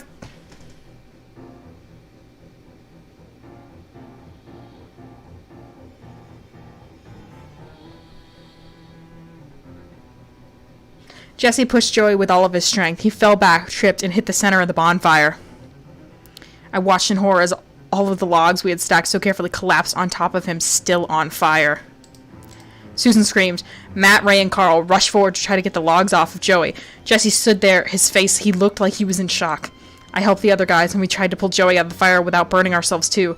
I wanted to ignore the awful smell in the air and the sounds. When we finally managed to retrieve Joey, he was burned so badly that all he could do was writhe in pain until he stopped. Then he was gone. He was dead. We stood around as the fire went out, and no one could say anything. My sight was obscured by tears. Were the others crying too? I glanced toward Jesse, but his face was blank. It was unsettling. He hadn't moved at all. The storm encouraged us to go inside, but we didn't want to leave Joey out here. After the lightning struck the sand near us, though, we had no choice. When the storm let up a bit, we went back out to the beach and buried Joey next to Mary. The day is over. Okay. So, I'm like 99% sure that if I pick yell at both of them, he's not gonna live.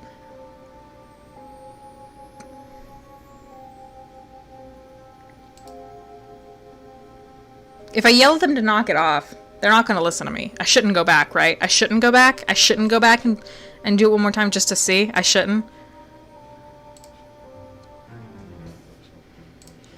Both of you knock it off now. Now, both of you knock it off. Now isn't the time for this. We need to get inside. Jesse pushed Joey with all his strength. He fell back. Okay. I just wanted to make sure.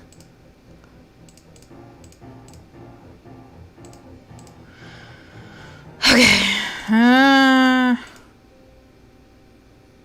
We should still try the fire thing. I'm just saying. We shouldn't give up on the fire thing. Alright. It's Matt's date time.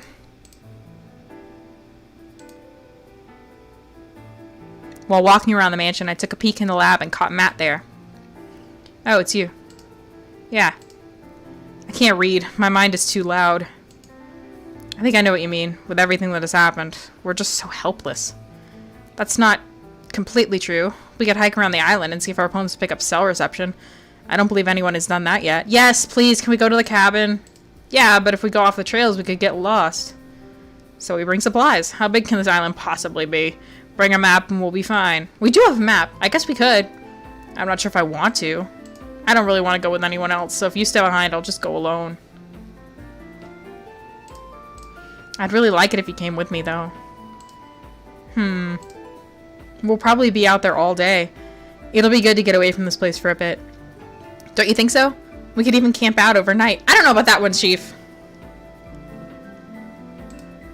Matt was looking at me, waiting for an answer. Should I camp out in the woods or stay at the mansion? I mean, definitely let's go. But, like, I still don't think it's a good idea. Let's go, come on. Okay, let's do it. Maybe there's a cell tower that reaches just one part of the island. That's exactly what I'm hoping for. Maybe, like, up high. Matt and I headed downstairs to let the others know what we were planning. They were hesitant, but no one argued. Susan found us a small tent and gave us the map of the island we had found. We grabbed a few other supplies, said goodbye to the others, and headed out. I was anxious, but also excited. Yeah, we're gonna die out here. It's fine. Are you ready? No, but that's never stopped me before. I'm not an outdoorsy person. Look at me. Do I look like I am? You really don't. You are an inside boy. Come on, it'll be fine.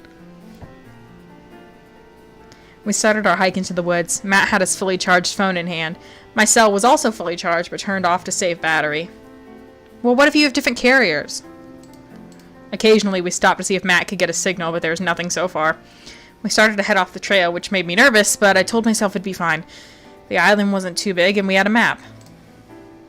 I'm gonna die of sunburns. That's possible. Do you want to stop for a rest? I'm fine, but you look a little pale. Matt tried to laugh, but he was out of breath, and it came out strained. Okay, yeah, let's stop for a second. I'm not very athletic, you know? I nodded and set my pack down. I took out some water and offered it to him. Dehydration would not be a good thing out here. Yeah.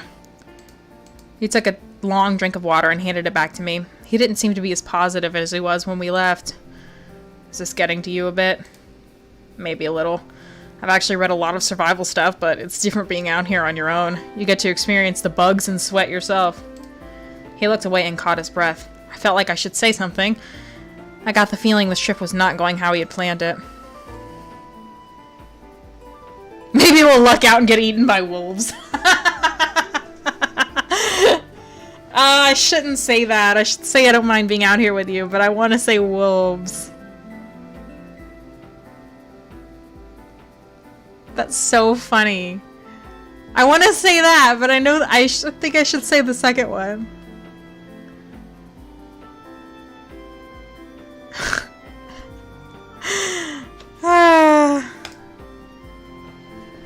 I don't mind being out here if it's with you.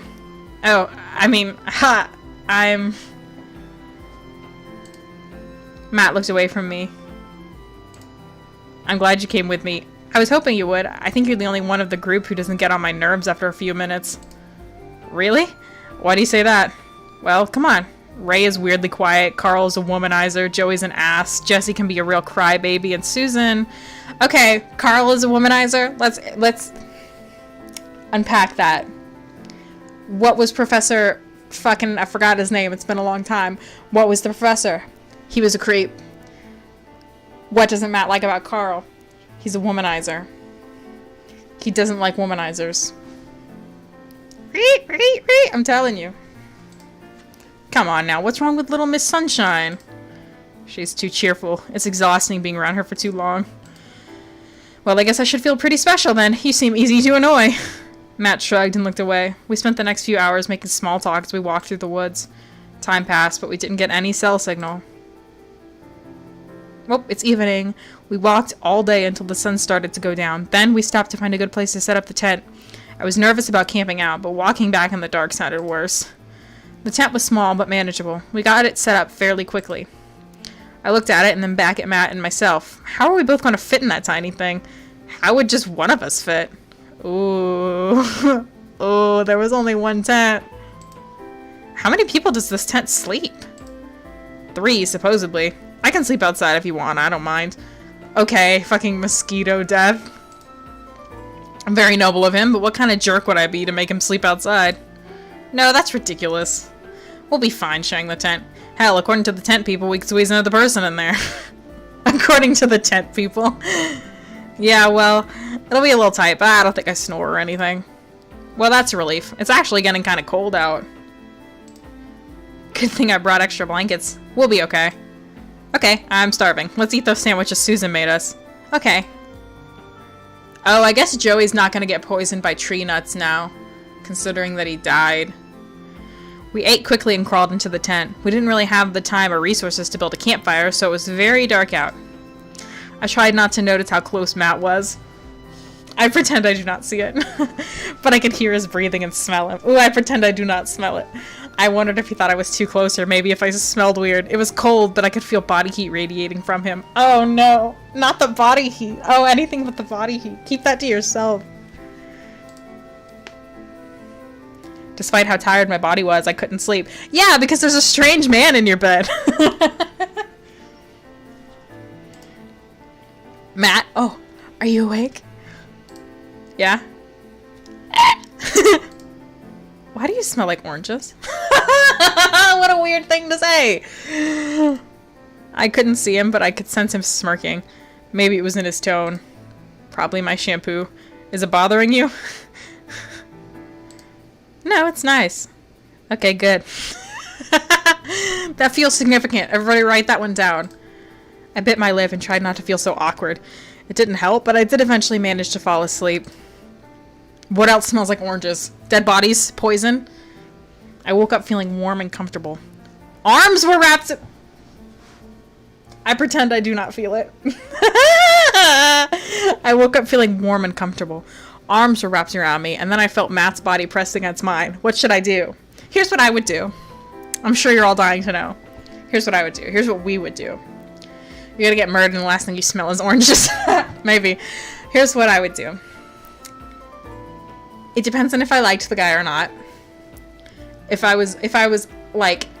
assumed that it was like something we were gonna laugh off, I would just pretend to go back to sleep until he woke up and let him be the one to figure out what to do. If I thought it was gross and I didn't like the guy, I would immediately be like, no thank you, you know. If I didn't want to hurt his feelings, I'd be like, oh, shoo, you know. And we'll let him figure out what to do. It balls in his court. I'm sleeping. I don't know that we're doing this, obviously, because I'm sleeping. What should I do? He pulled me closer and seemed to be waking up. Shit, things are about to get really awkward. Pretend to be asleep, pretend to be asleep, pretend to be asleep.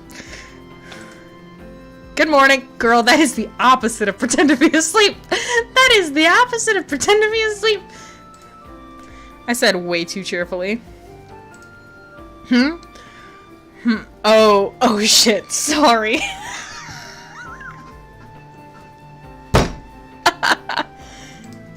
He released me and scooted away. I rolled over to look at him, but he was sitting up and not meeting my gaze. He got out of the tent and I followed after him. That is so funny. That is so funny. Poor Matt. That's fucking humiliating. Oh, poor Matt. It's okay. It wasn't bad or anything. At least we kept each other warm. It's the romance. We found love in a hopeless place. We really, truly, honest to fucking God, found love in a hopeless place. And it was a 3-person tent that was the size of 1 person. Very true. It was so cold last night. We probably... Yeah. It was nice, actually, but it felt weird to say that now. I'll pack up the tent. Okay. I'll sit here and not do anything. We walked around the island a little bit longer before heading back to the mansion, and then we never spoke to each other again because the humiliation was too strong. Our mission had failed, but I didn't feel all that bad about it. Matt was nice company. It had been nice to have a purpose. We didn't find the cabin. After we got back to the mansion, we updated the others on our unfortunate news. No one seemed surprised. The rain stopped that evening, so everyone went outside to get the... Why was there not a waking up with his arms around me CG? That's what I want to know. The rain had stopped that evening, so everyone went outside to get the fire going again. Everything was still a little damp, but we managed to get it lit. Okay, so we're still doing the fire. That's good, that's good. We planned out a rough schedule for adding wood to it, and I spent the rest of the evening gathering firewood. We had worked hours into the night. Everything hurt, my mind and body. I laid down in bed and closed my eyes. How many more people who aren't... 2, okay. I drifted off to sleep, chasing happier thoughts. I rolled out of bed and started to get dressed. It was my turn to add wood to the fire, so I'd do that and then get some breakfast. It felt good to have a purpose. You already said that. The fire was still going, albeit weakly. I added some firewood and poked it a bit until I felt confident that it would sustain its flames. I was in the dining room when Ray and Susan walked in. Telltale, we're gonna hang out on the beach today so we can keep an eye on the fire. Wanna come? We're packing a picnic. We've invited the others, but I think they're gonna wait and join us later. I had just come back from the beach, though the alternative was more board games. What sounded less awful? Yeah, let's go. Wait. She said what sounded... Oh, did she say what sounded less awful? Yes, okay. Sit on the beach sounds less awful. Yeah, I'll go. I can't take another board game. I'll lose my mind. Great. Come out as soon as you're done eating, Telltale. I nodded, and they left. I finished eating and poked at what was left of my breakfast for a little while. Despite having woken up only a little bit ago, I felt ready for a nap. A nice beach corpse nap. Ray and Susan were at the beach waiting, so I forced myself to get up and head out there. They were just sitting in the sand, but they weren't speaking. Hey guys. Telltale, the fire looks good. Susan looked over and nodded, but didn't say anything. She stared out at the water. She's having a bad day. She's having a bad week. She's having a bad life. She seemed quieter than she had been just a few moments ago. She was having a lot more of these sullen moments. I can only imagine that it was from grief. I think you guys have the right idea. Come out here and just try to relax. Yeah.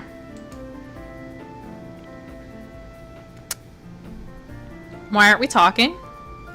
I laid down on a towel in the sand and closed my eyes. I could taste the salt and smoke in the air.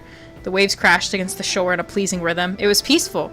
It was really peaceful, and I suddenly felt exhausted. Oh, good night. I wasn't really asleep, just sort of dozing. Every movement or sudden sound stirred me just a little. I could hear Ray tending to the fire and Susan changing positions on the towel near me. Ooh, when am I gonna overhear? The answer is nothing. Eventually, I got hungry and opened my eyes. Susan seemed to have had the same idea because she was already digging through the picnic pack. What are you guys in the mood for? I made salads and sandwiches. Pass me a salad. We began to eat, and Susan seemed to feel better because she started talking more. Ray, I know you said you were undecided, but did you have anything in mind for your major? Yeah, fucking criminal science. Oh, no. Really? Nothing? Well, I guess I like music. Music? Playing it, I mean, when I was younger, I thought it would be cool to go to music school or something. Why did you go to this university, then? I live here. Oh, you're a local. That's cool. Were you in a band? No, I always just played on my own. What kind of music do you play? This is a sore subject for him, Susan. I know you weren't there for that. Anything and everything. I like music from all styles. You must be talented. I used to play the violin in high school. I was really bad at it, though. I think I made the teacher cry once. She laughed and took another bite of her lunch. I think I may be tone deaf. Maybe. You're being too harsh. I bet you play beautifully. I wish we had a guitar here so we could hear you play, Ray. Ray looked down at his hands. That would be nice. There was a weird shift in the mood, and everyone quieted down. Eventually, it was broken by the sounds of footsteps as we were joined by Matt and Carl. Hello, other dateable characters. Everyone hung out on the beach, but there wasn't a lot of talking. That's not everyone. We're missing Jesse. Everyone seemed content to just gaze at the sunset and listen to the waves. We took turns gathering firewood and poking at our signal fire. Despite the whole thing originally being Jesse's idea, he wasn't there. I kept hoping he would come out and join us, but he never did. I was starting to worry about him. I didn't know if there was anything I could do at this point. He had to feel really bad after what happened to Mary and Joey. Can you imagine going to pick up your fucking, like, grad student like, your fucking field trip, and it's like, they're all dead? Oh my god, the administration's gonna have to do so much damage control. The day is over, so I decided to call it a night. Yep. What should I do now? Wait, is it daytime? Should we look for clues? What's bothering me is... Here's what's bothering me. What's bothering me is... Matt was like, I'm gonna get to the bottom of this. And every time I go to look for clues, where's Matt? You know what I mean? I haven't done Keep Everyone Calm in a while. Let's just do that. I've gone on 3 dates. I spent time trying to keep everyone calm. I cooked, cleaned, and tried to encourage everyone to stay busy. Oh, there he is. I went into the dining room to make breakfast and found Jesse standing next to the window. Jesse? Jesse, is everything okay? Jesse turned around to glare at me. Jesse, I'm trying to help you. What do you think? What a stupid question. We all know it was an accident. He's dead either way, isn't he? I don't want to talk about it. Did you want something? I don't like being stared at. I tried to remind myself that Jesse wasn't normally so harsh. Things were rough and he was hurting just like everyone else. It wasn't easy, though.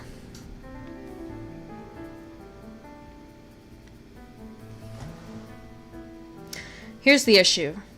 I'm worried about giving him space. Because I'm scared he's gonna kill himself. Because I think that makes sense. And I think if we just sort of remind him that he's not a mean person. I like to pick the wrong answer, so let's just pick an answer and see that it's wrong. Yes, I did. Yep. I had to do something. I couldn't just let Jesse lose it. I was gonna make pancakes. Want some? I'm sorry you're having such a hard time with things. No, I'm gonna make him some pancakes. Shit, that was stupid. What a weird thing to say. No, it wasn't. You're making pancakes. But then I saw Jesse's features relax a little. Not really, but thanks for asking. Everyone else is keeping their distance from me. See, that was the right thing to say. I'm smart. I was like, he needs to feel normal, you know? He needs to feel accepted and loved and normal, and he needs to feel like people care about him, and these headphones are hurting my head too, so I think maybe I just have a big stupid head. Pancakes are always a good idea. I think it's my glasses, actually. It's like hurting where it presses against my glasses. Maybe I just need special orthopedic headphones. Well, I know. I don't know. Relax. Hang out and keep me company while I make pancakes. It might not make you feel any better, but get your mind off things. That's all we can really do right now. I guess you're right. He sighed, but hung out while I cooked. I even managed to get him to eat a pancake. The day is over, so I decided to call it a night. See, that was the right thing to do. To reach out, to cross the border and say, come with me, you know. I needed to go tend the fire. Unfortunately, I could hear the sounds of rain falling outside my window. I threw on my clothes and hurried downstairs. Maybe I'd keep the fire going despite the rain. When I got downstairs, the door was open, and I saw the rain coming down heavily. No, the fire. Another storm had hit the island, and I found the others standing on the beach. We all just watched the fire die out, helpless to stop it. The rain just kept coming down heavier and heavier. We would have to start over when it stopped again. I walked back inside, soaked and shivering from the cold. I changed into dry clothes and found the others hanging out in the common room. Their upset faces make me happy. Not because they're upset, I just think it's good art. I just can't believe it. That it started raining again? No, he means, why hasn't anyone come yet? We had the signal fire going for a while, but no one came. That's a good point. It's been going for like 2 days. That's a good point, actually.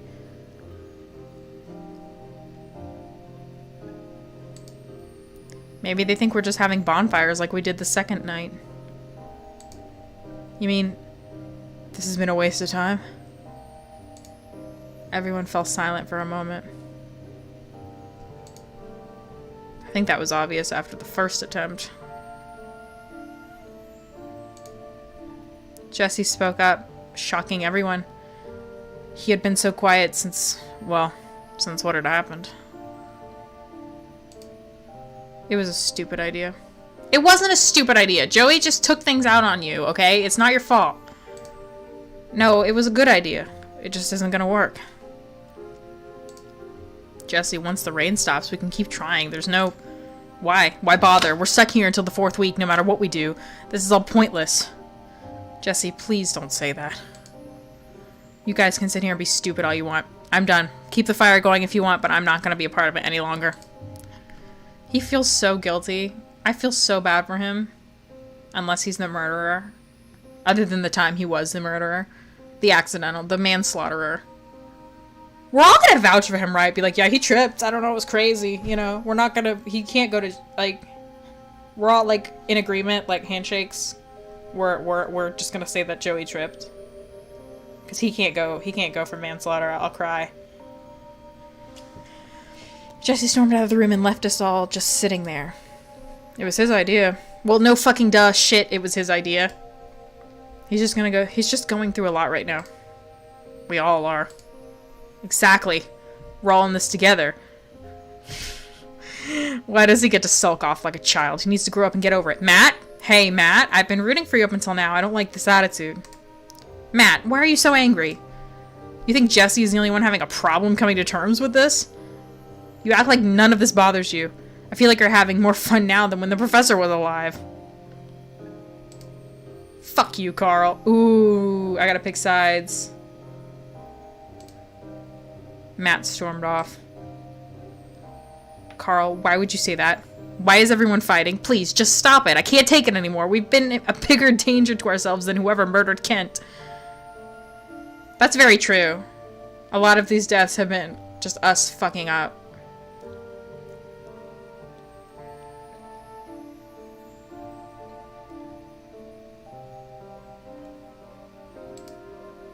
Susan ran off and Carl followed after her.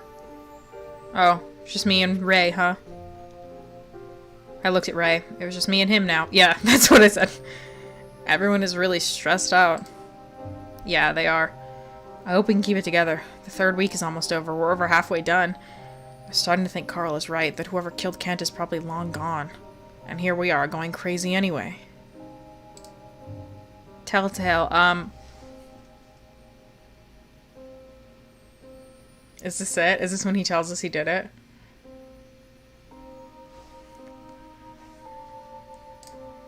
I'm sorry, Ray. I just want to... No! God! I just want to go to bed right now. I'll talk to you tomorrow, okay? Oh, okay then. Go get some rest, alright? I hate it here. I hate it here. I hate it here. I hate it here.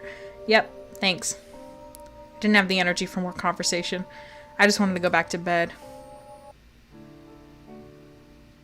The day is over, so I decided to call it a night. Yep. What should I do now? He was going to confess. Let's go spend time with him and see if he confesses. He was going to confess. I fully believe. I was sitting on the bed staring at my hands when there was a knock on my door. I got up and opened it. Ray was standing in the hallway. Telltale, here. He handed me a muffin. Oh, thanks. Susan made them and I thought you'd like one before they were all gone. Thank you. That was really thoughtful. Thank you. No problem. Would you like to hang out for a bit? I don't have anything to do. Sure. I let him into my room. He sat down on the bed and looked up at me. Okay, this is it. Unless it isn't. You seem to be the calmest person here, you know that? Because he's a fucking murderer. Me? Yeah. And then Joey's death. Everyone seems so on edge and frustrated, but it's like being around you is standing in the eye of the storm. Oh god, I hope that didn't sound as lame to him as it did to me just now. Well, there's nothing to gain from falling to hysterics. When people are pushed too far, they break. There's nothing we can do right now about our situation, so it's best to just wait it out. He was right, but what did I think about that?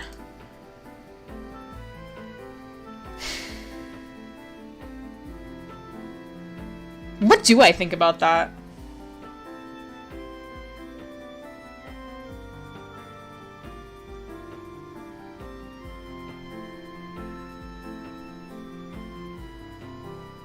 Y'all, I don't know what I think about that. If I say that's a good point, I'm sure I'll get a heart because I'm agreeing with him. But it kind of is the professor's fault because whoever killed him definitely killed him because he was a creep. Like, that's 100%. Eeny, meeny, miny, mo. Can't tell you about it.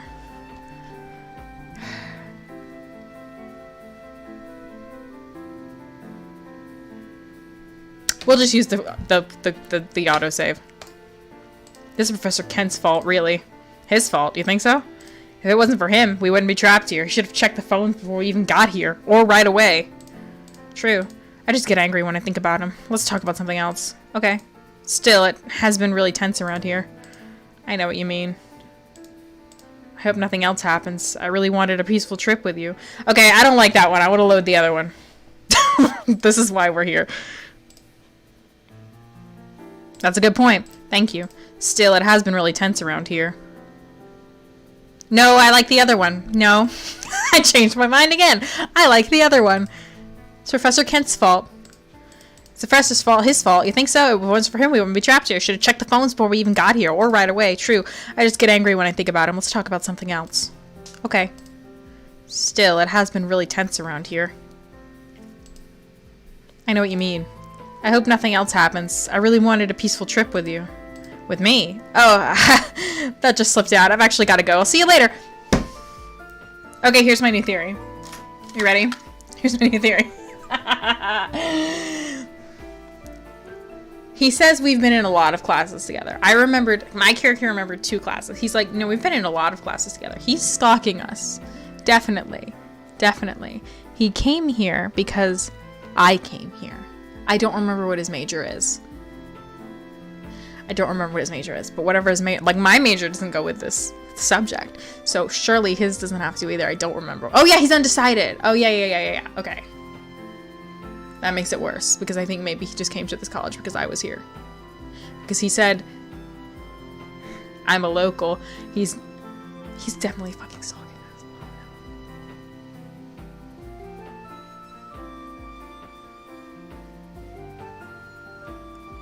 That's fine. Who cares? I don't care. Who cares? Fucking stalk me if you want to. I don't care. Well, see, once you've got me, you can drop out and go to a music school. And that'll be nice. For you. Okay. He jumped up to his feet and started to back out of the room. He bumped into the door frame. Should I stop him? Yes, stop him. Stop him. Stop him. Yeah? Want to go drink on the beach with me? Watch the sunset? I don't really want to be alone. Yeah, let's go. Okay, great. I'll go get some wine and meet you out there. Wine, the professor's drink of choice the first night. I grabbed a big blanket to lay out on the sand, a large bottle of wine, and headed out. The sun would set soon. It seemed to be setting earlier and earlier lately. I sat on the blanket and took a few sips of the wine while I watched the waves. Hey. I offered him the bottle of wine. He took a small sip before handing it back. Not much of a drinker, are you? Oh yeah! He didn't drink that first night. I'm just not a fan of the effects it has on me. Ooh. Why? Are you a weird drunk? Do you cry or take off all your clothes or something? Ray laughed and shook his head. Nothing like that. I'm not really much of a drinker either, but here I am. I'm going to blame the stress of this trip. I held up the bottle of wine before taking a drink. It was sweet and bitter. How could wine be both wet and dry? It's a great question. Be careful. If you drink too much, you'll get sick. If I do, take care of me, okay? Aw. Of course. Whoa, that's more than a fearful look. That is a, like, hell is real look. The more I had to drink, the more I relaxed. I felt like I could just let go with Ray around. He seemed willing to take care of me. It wasn't something I would normally crave, but with the way things were now, it was nice. I poked him on the chest and then took another drink. You're a real sweetheart, but too quiet. Tell me more about yourself. I took another drink from the bottle. My head was already feeling light, and the chilly night air wasn't bothering me anymore. I'd like to know more about you, actually. You already know everything about me because you're my stalker. Me? But I'm so boring. It'd be funny if actually Carl was my stalker. Assuming that I have a stalker. Anyway. I don't think so. That's because you're too nice. Ray, before this, my life was average as you could get, I think. I nodded and took another drink. I suddenly felt like I should tell Ray my life story. That's alcohol. Okay. I was a poor girl from a poor family. In my younger and more vulnerable years, all happy families are alike. It was the best of times, it was the worst of times. Call me Telltale.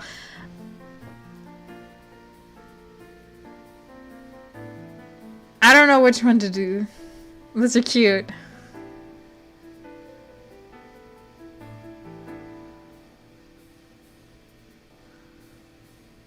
Let's do the first one, because that one made me laugh.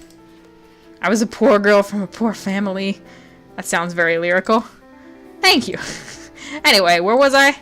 At the start, I think? Oh, right. I started to talk about my life, but the details all sounded so bland. Of course, everything was different now. Kind of made me miss the boring, average, and dull. That all sounds really nice. I had a hard childhood, so I try to forget as much of it as I can. Your childhood was hard? My mom left when I was very little. I'm sure it was because of my dad. He was a real monster. I ran off too as soon as I could. Oh, as soon as I could get away. Where did you go? My basement. I looked at him intently and took another drink of wine. I was anxious to learn something more about him. He had been vague on all the details so far. It's starting to get... God, fuck you! It's starting to get dark. Let's go inside. But I don't really like to talk about my past. I've already said too much. Please forget it, okay?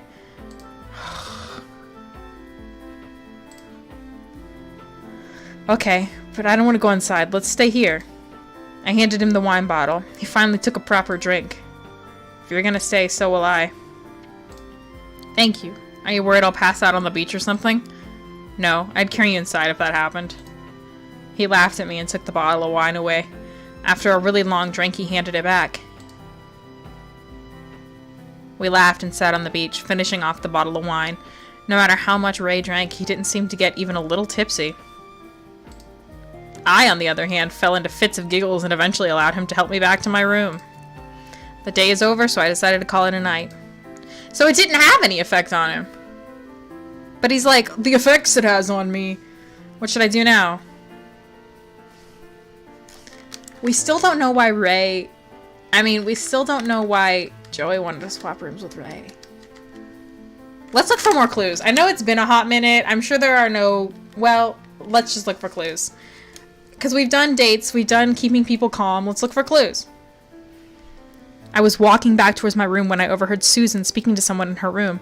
I didn't pay any attention until I heard a few words that caught my attention. You were such a bastard, but I didn't want you to die. She's not talking to anyone. She's talking to... I waited, but I heard no one else's voice. Yeah, she's just talking.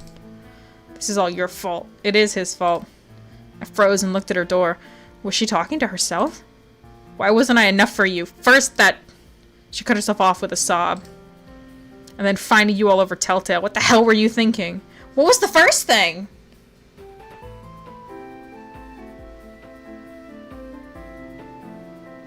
What was the first thing? I started to feel really uncomfortable eavesdropping, so I went back to my room. No, stay! The day is over, so I decided to call it a night. Oh my god, no! I want to know more! What was the first thing he did wrong?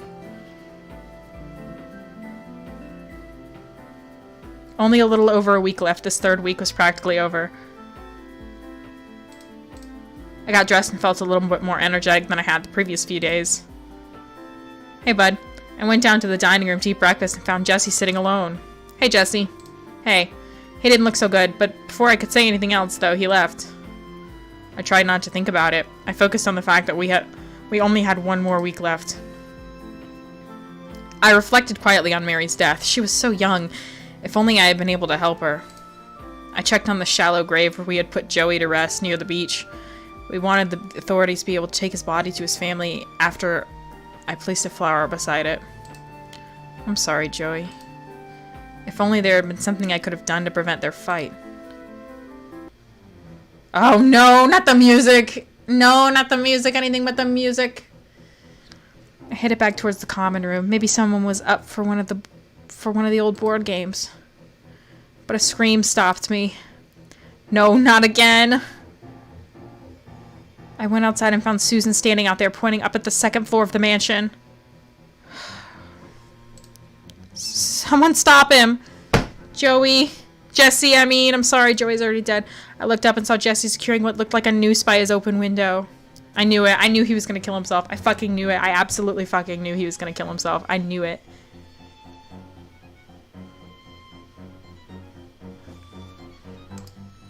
What is he doing? What do you think he's fucking doing?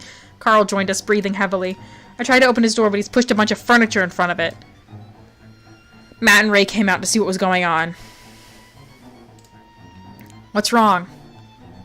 Jesse, what are you doing? Susan called out to Jesse. His window was open. He must have heard her, but he ignored her. His intentions were pretty clear, but no one wanted to say it. Climb the fucking wall. I'm serious. Start scaling it. Carl, Ray, and Matt started to call out to him as well. Carl, maybe the two of us can break his door down. Yeah, go for it. Carl nodded and they both rushed back into the mansion. Ray, you too. All three of you should be able to get the door open. Yes. Ray looked at me nervously for a moment, but then followed after the others. I looked around, desperate to do something, anything. Then I saw a tree with a branch near the window. It didn't look terribly sturdy. I wasn't sure I could hold my weight. I don't care if I die. It'll be another death I don't have to play for. But if I could at least get his attention, maybe I could stop him. Yes, yep, climb the tree. Let's go. Let's go. I ran to the tree and grabbed the lowest branch. I used to climb trees when I was a kid, so I could do this. It wasn't easy, but I think adrenaline was pushing me forward. I got to the last branch and called out to Jesse. Jesse! The branch swayed under my weight. Jesse stopped focusing on the noose and looked at me. His mouth fell open. What the hell are you doing, Telltale? He's gonna feel so guilty if I fall out of this tree and die. That'd be so funny. It would not be funny, but it would be, like, funny. I can ask you the same thing. I just can't do this. Joey, that was my fault. I'm no better than the monster who killed the professor. His death was my fault. Jesse, this isn't the answer. Please stop this. What happened to Joey was an accident. There was a crash as the boys broke through the furniture barricade Jesse had created. Carl got through first and lunged to stop Jesse, tackling him. I felt so relieved that I started to back up towards the trunk of the tree. Telltale, what are you doing? I'm fucking gonna die in the tree. What does it look like I'm doing? You should really climb down. That branch you're on doesn't look very sturdy. Yeah, working on it. Susan... Oh, she's fine. I climbed down. Susan hugged me when I reached the ground. Telltale, did you... I distracted Jesse long enough to buy the guys time. They were able to stop him. Oh, thank goodness. We had prevented Jesse from doing something terrible. He wasn't in the mood to talk to anyone and retreated back into his room after Carl removed anything heavy that could block the door again. We all promised to take turns checking up on him. Yeah, buddy system. I did it! The day is over, so I decided to call it a night. What a day! What a day! What a day! What a day!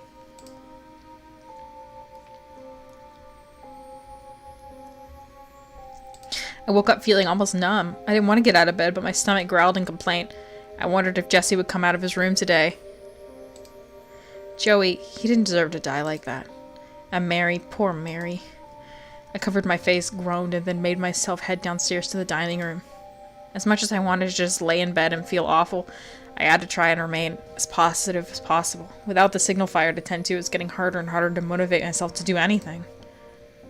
We should all get, like, we should literally just get our diplomas. Like, screw credit. We should literally just, like, here, you know, for the trauma. I headed into the dining room to grab something to eat. Susan was there, sitting alone. Hi, Susan. I tried to force a smile, but it didn't work. She looked at me but said nothing. I made a quick breakfast and ate it without tasting it. In fact, it didn't taste all that great, so once the hunger faded a little, I stopped. While I ate, I could feel Susan watching me, but she continued to remain silent. Since she wasn't speaking, I got up to leave. I didn't have the energy to try to make her talk. I was sure she was as upset as I was, as everyone was. She's gonna kill me. I headed out of the dining room with the intention of going back up to my room, but Susan followed me. I turned around. Does she want to talk now? Telltale, I feel like I'm going crazy. Well, yeah. Susan? I want to blame you. Oh. What? We were the last people to see Kent alive. I want to blame you. I was drunk as fuck. I couldn't have stabbed him a million times. I want to blame you so bad, but I know it isn't your fault. I know you didn't kill him. Despite her saying that I didn't kill him, her eyes were burning into me. I got the feeling that her words weren't matching her thoughts. Ray? Anybody? I'm gonna die. Then who did? Who killed him? Why? Mary, Joey, Jesse, who did this? Susan, please calm down. Is it my fault? It's all my fault, isn't it? I was supposed to be in charge. I should have kept Kent safe and kept him sober. I should never have encouraged that damn beach party. He could be alive right now. It's not your fault, Susan. It isn't. What about the others? It's all because of me. Mary's death, Joey's death, Jesse's suicide attempt. I should have made sure all you guys were safe, but I failed. Okay, she's going to kill me. That's fine. I'm so sorry, Telltale. I'm so sorry. I didn't know what else to do, so I hugged her. She started to cry, loud and messy sobs. She clung to me and buried her face in my shoulder. Her nails dug into my arms, but I tried to ignore the pain of it. I rubbed circles on her back and tried to soothe her, but I found that tears were building up in my own eyes as well. I squeezed them closed until the urge to cry passed. I couldn't cry. I needed to be strong now for Susan. I could just do it later when I was alone.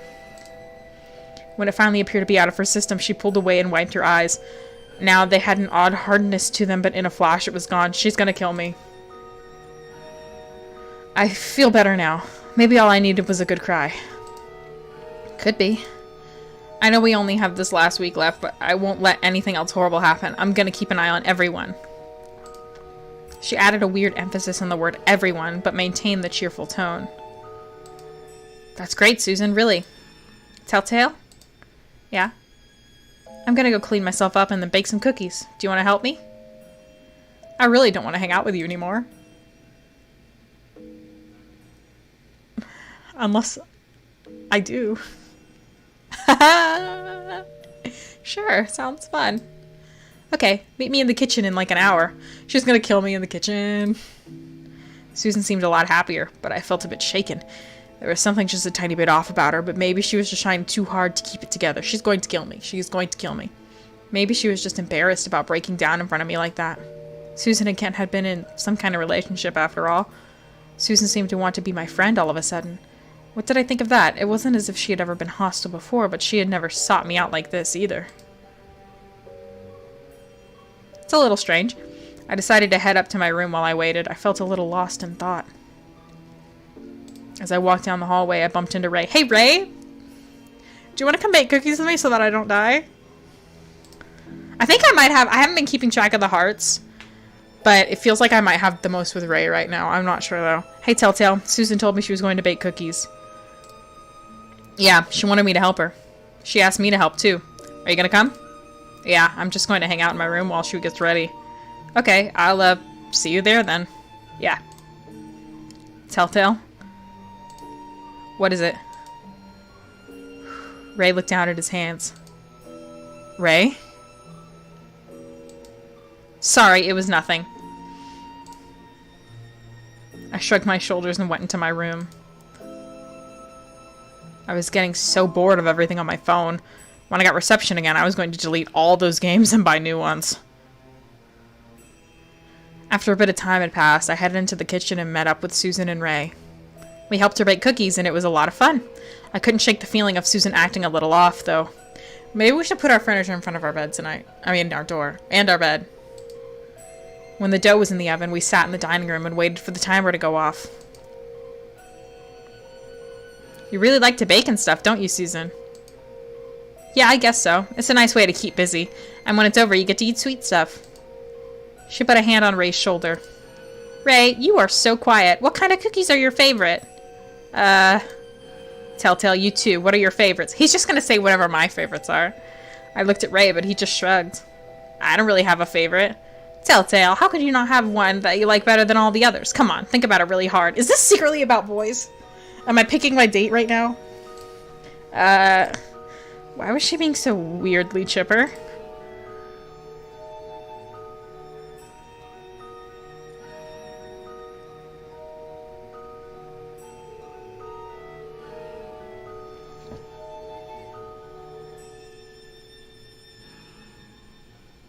I think she's gonna bake sugar cookies and poison them, if I say sugar cookies. And I feel like, Susan, you're being kind of weird, will make her fly off the handle and kill me. And then, what about you? Ray seems rude to make Ray... Ray, pull it out, baby. Save it, please. I'm begging you. He never did get to answer. Chocolate chip? I cleared my throat and glanced outside. I'm glad it isn't raining outside. I was starting to get worried about all the storms. We're so isolated out here, so a really bad storm is the last thing we need. That reminds me, Ray... No, don't send him away. Oh, she's gonna kill me. That reminds me, Ray, I left some towels out to dry up on the dock. Would you go get them for me? I don't want the cookies to burn. She's going to kill me. She's going to kill me. Ray glanced at the clock on the wall and shrugged. Okay, sure.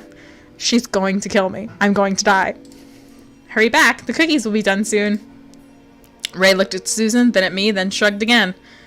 If this were real, I would have the most, nauseated, horrified look on my face, and Ray would look at me and be like, I should not leave. He'd be like, something's up. I should sit right here. Okay, I'll be back in a little bit. Susan watched him leave and then waved me closer to her. What? Telltale. What do you think about Ray? I think he's a murderer, but I also like him. Is that normal? He seems like a nice enough guy. Why? She thinks he did it. She thinks he did it. Yeah, and he is kind of cute, right? Do you like Ray? No, I mean, come on. He hardly talks to anyone here but you. And when you're not paying attention, I've seen him gazing at you like a lovesick puppy. Yep. What? Yeah, so, what do you think about him? Why was she talking about that? We've had classes together before, so he probably just feels a little more comfortable around me than everyone else. Telltale, you are no fun. I mean, I just don't know what to say. My mind hasn't been focused on romance lately. Yes, it has! You saw the tags for this game. I know what you mean. I just thought that some fun girl talk would be nice for a change, you know? That's true.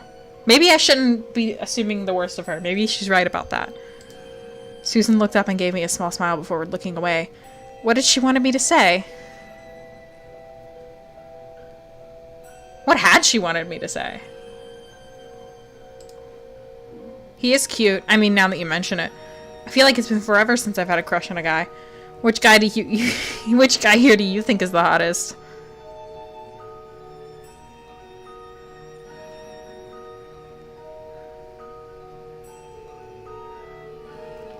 What did she want me to say? I really feel like she's playing 5D chess and I'm playing hopscotch. Like, she's got the rule book and I don't even have pieces to the board game. Like, I feel like I am adrift.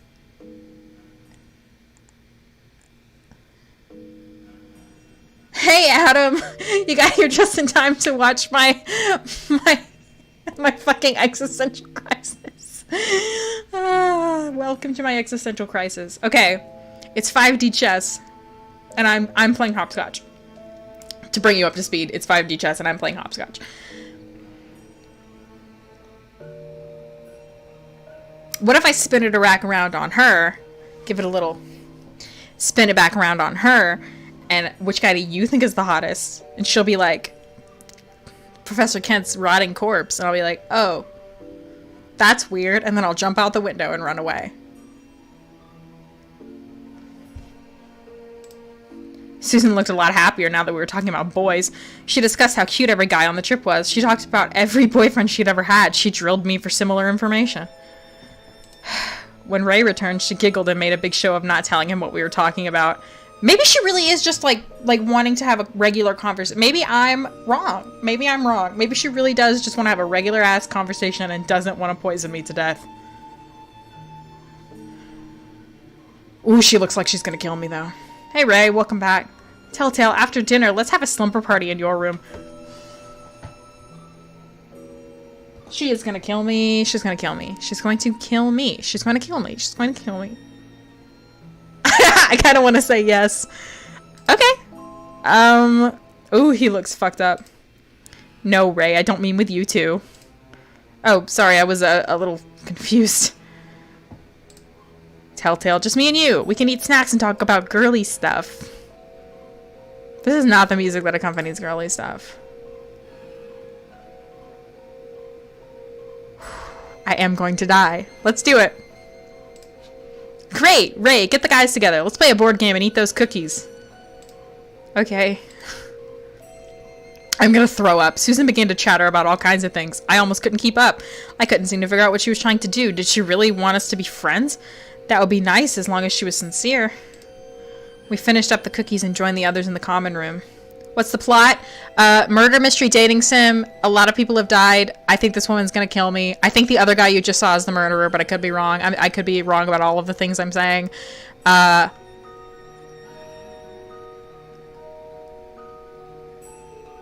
keep neglecting the dating sim aspects, I'm realizing now. Because, like, top of the order, I was like, Matt. And all I've done with Matt is accidentally fall asleep in his arms. Ray and I had a little beach vacation.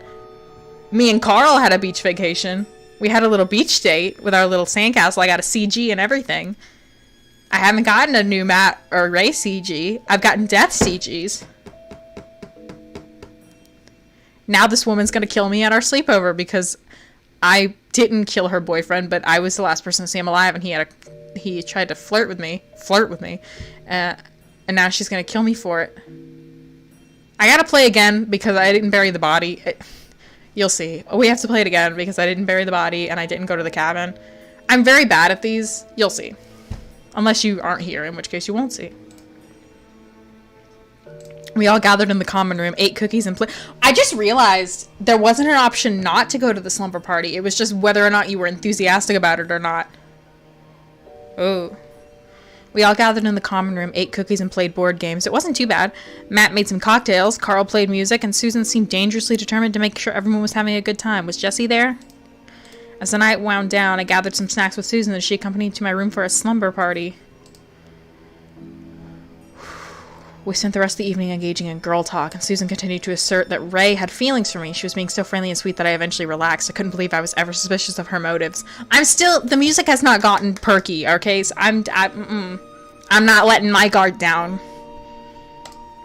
What would she even have to gain? It was overall a nice day, and I fell asleep easily. Susan was curled up beside me, the bed being large enough for both of us to fit comfortably. I heard some noises and opened my eyes. I leaned up and looked around. It was dark and I couldn't really tell what was going on.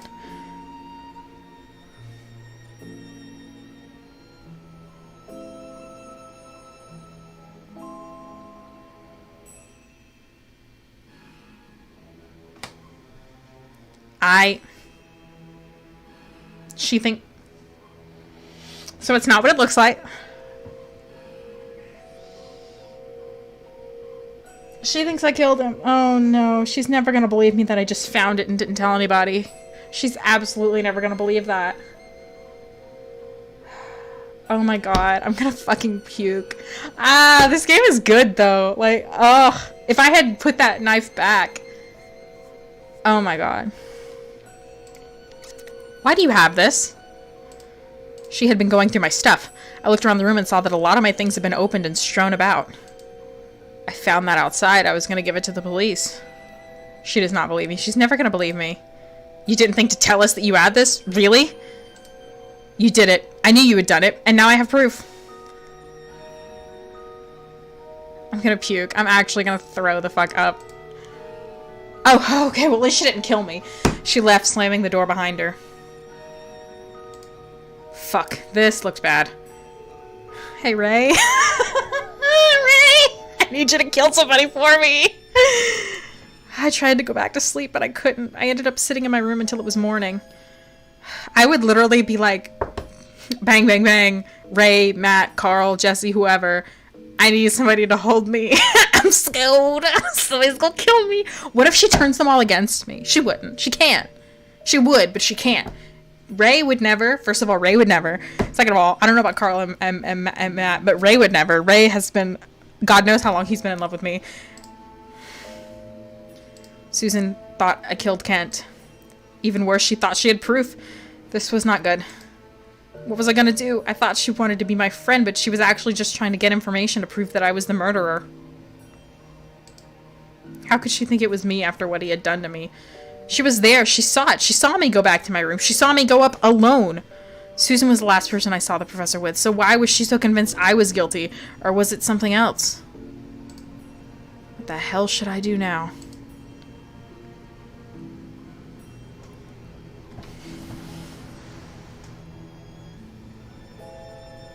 What the hell should I do now? Okay, she definitely was fucking playing us, okay? So there's that. So we have every reason to be angry with her.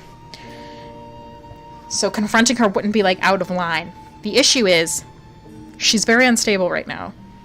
And I worry that confronting her is going to lead her to just not listen to anything we have to say.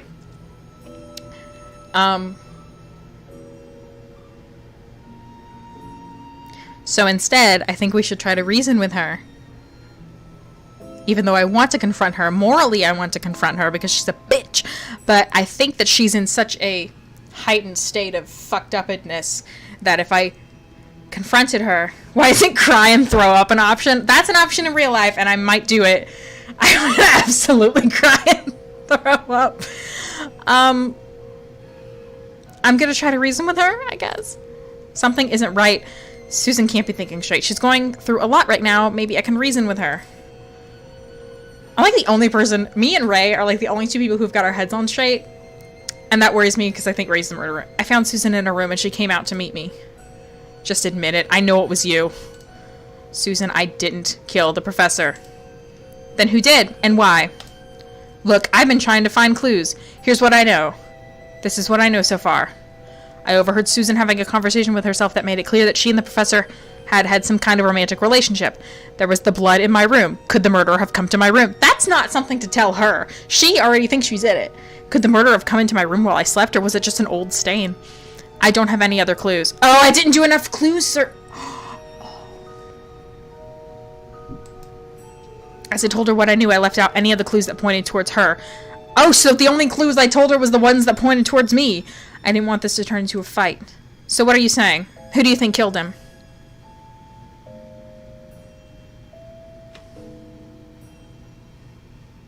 I know that the choices have autosave, but I'm gonna like regular save right quick because I just want to be able to find this one easily because it feels really important. Can I not put it here? Oh, I'm in delete. That's not what I wanted to do. So here's the thing. I actually genuinely in real life think it's Ray. But this is a dating sim. I'm not opposed to dating the murderer if the murderer... Listen, that guy deserved it. That guy had it coming. If the murderer had a good reason, I'm not opposed to dating him for it. And I'm not opposed to dating Ray, even though I'm like Team Matt. Ray's got some nice qualities, except for the fact that he won't tell me anything about himself. Now, I don't think Susan... I can't accuse Susan. I cannot accuse Susan because I'll throw up. And also, I think she'll try to stab me. And, I don't want to accuse any... if I accuse no one, though, she's not gonna, like, take that seriously. You know what I mean? She's gonna be like, yeah, bullshit, it was you. Stab. I'm trying to walk you through my thought process here. And my thought process is... I'm gonna throw up.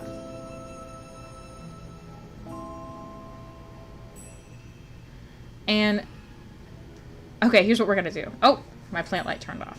Here's what we're gonna do, other than cry and throw up. What we're gonna do is, we're gonna accuse no one, and if that sucks, we're gonna load our save. That's why we saved. I don't think anyone here is responsible. It was probably someone who snuck onto the island and is long gone. Maybe he had enemies. Who knows? I don't know about all that shit. But then why did you have the knife? Because I found it in the woods. I told you. I found it out in the bushes. I took it. I'm not sure why. I just didn't like the idea of it just sitting around. I don't know what to think anymore. Please, Susan. I thought we were becoming friends. If we work together, maybe we can figure out who really killed Kent. So, if not you, then no one. You really think it might have been no one? I'll prove it. If you can find more proof, then please, Susan, just have a little bit of faith in me, okay? Okay, I'll try to trust you for now. Okay. Susan went back into her room. I headed down to the kitchen to grab something to eat. Okay, hang on. I don't like that one. Because I don't think it was a mysterious stranger. I want to know what I genuinely, in real life, think it was Ray. So, what if I say that? But then why did you have the knife? I found it out in the bushes. I took it. I'm not sure why. I don't know what to think anymore. Please, Susan, I thought we were becoming friends. If we work together, maybe we can figure out who really killed Kent. So if not you, then Ray. You really think it might have been Ray? I'll prove it. If you can find more proof, then please, Susan, just have a little bit of faith in me. Okay. Okay, so it didn't really change too much. I do think it was Ray, though. Could I prove that Ray was the killer? If I did, would Susan believe me? It seemed dangerous for everyone to be pointing their fingers at me, especially when the police finally arrived. What would they believe? I spent the rest of the day trying to come up with some kind of plan. I had to convince the others that I wasn't the killer, especially Susan. The day's over. Yep. Nighttime was starting to feel really lonely. It was morning. What should I do? Find more clues or try to reason with Susan? Maybe I can convince her it wasn't me somehow. No, we need to look for clues. I needed to find something to clear my name. After everything, I decided to check out Kent's room out of desperation. I dug around and finally found something. It wasn't much, but when I uncovered all of our student records, I noticed a suspicious lack of information under Ray's file. What could it mean? With everything going on, I ended up spending a lot of time in my room. The day ended, yep. So all I found was that we just don't have a lot of information on Ray. I really think he followed us here. More answers. Carl, please help me. Carl, handsome Carl, beautiful Carl. Hi, Carl. Hey, I just keep thinking about the signal fire. Part of me feels like we should relight it, and the other part doesn't want to bother. The week is coming to an end. Carl, you don't really think I killed the professor, do you? I think it was someone else, not one of us. I've told everyone that, but no one wants to believe it. But Susan found a knife in your room. I didn't do it. I just need to find proof. After Susan left that night, how long did it take for her to return? I don't want to get involved in the fight between you two. Carl! Carl! Oh, I'm crying. Okay, look, I don't know. That was weeks ago. Maybe half an hour? Maybe less or longer? I'm not sure. What is it? You know, I don't think Ray was there all night. Though he is always so quiet. I can't really be sure. Okay, thanks, Carl. Stay safe, Telltale. The way that you don't love me anymore because I'm a murderer. I spent the rest of the day in my room trying to come up to terms with everything. Not much longer. The day's over. I think I'm doing a non-romance route. Another morning. Not much longer. Hey, boys. I took a cup of coffee to the common room and watched Ray, Matt, and Carl play a board game awkwardly. No one really wanted to play, but at this point, the boredom was getting to everyone. Susan was baking, trying to keep her hands busy, I guess. I sipped my coffee and watched Matt win another round. Let's play something else. Yeah, Matt's too good at Scrabble. They bickered over what to play and then finally settled on checkers. I somehow got roped into playing as well, but we all had to take turns. It was a long, slow, dull day. I felt like energy was crackling around me, just outside of my reach. It made me anxious. I just tried to remind myself that it was almost over. What if Ray kills Susan? Because she's accusing me.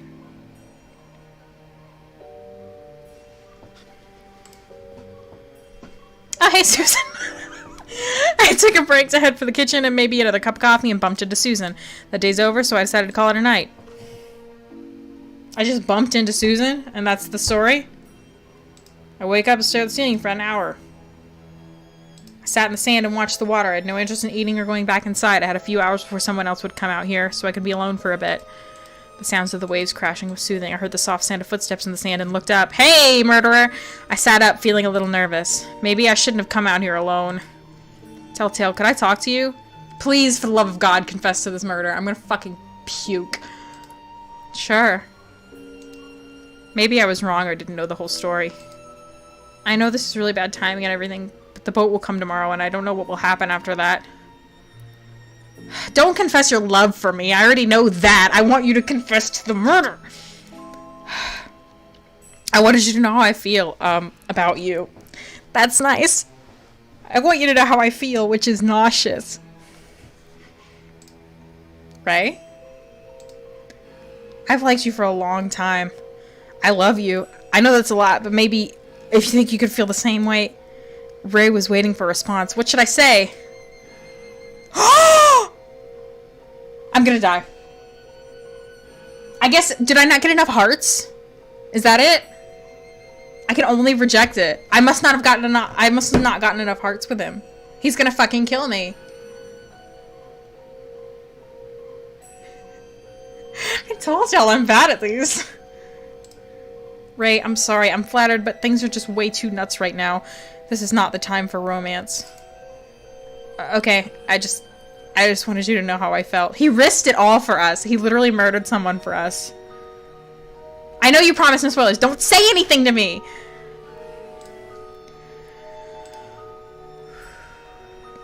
As I started to feel the wave of awkwardness, he walked away. Today was the day. I left my room to go sit on the beach with the others. I felt anxious, waiting to see the charter boat. It was over. It never comes. To my horror, the police found a bloody knife in my room. I was convicted of murdering the professor, despite telling everyone that I didn't. No one would speak for me now except Ray. To me now, I mean. He visited often. He promised that he would visit me until I was released, and that he would be there for me when I got out. I hoped he'd keep his word. I felt like I had no one else. The end. You romanced no one and got the loveless route, wrongfully imprisoned ending.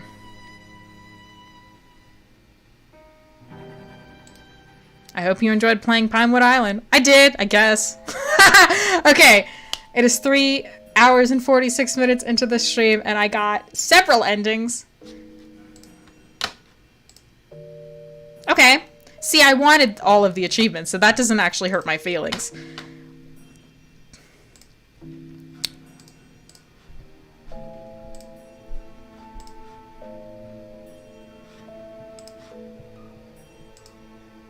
Somehow managed to get a fucking Carl CG when I was not trying to get a Carl CG.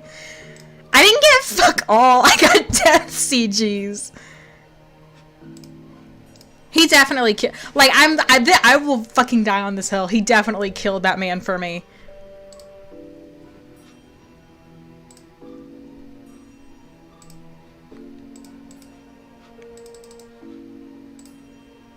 Whoa, there's a lot of endings. There's a lot of Ray endings. A suspicious amount of Ray endings. I didn't get any endings. Look! It's Jamie. Okay, so here's the thing. Here's the issue. Here's the issue. I'll tell you what the issue is.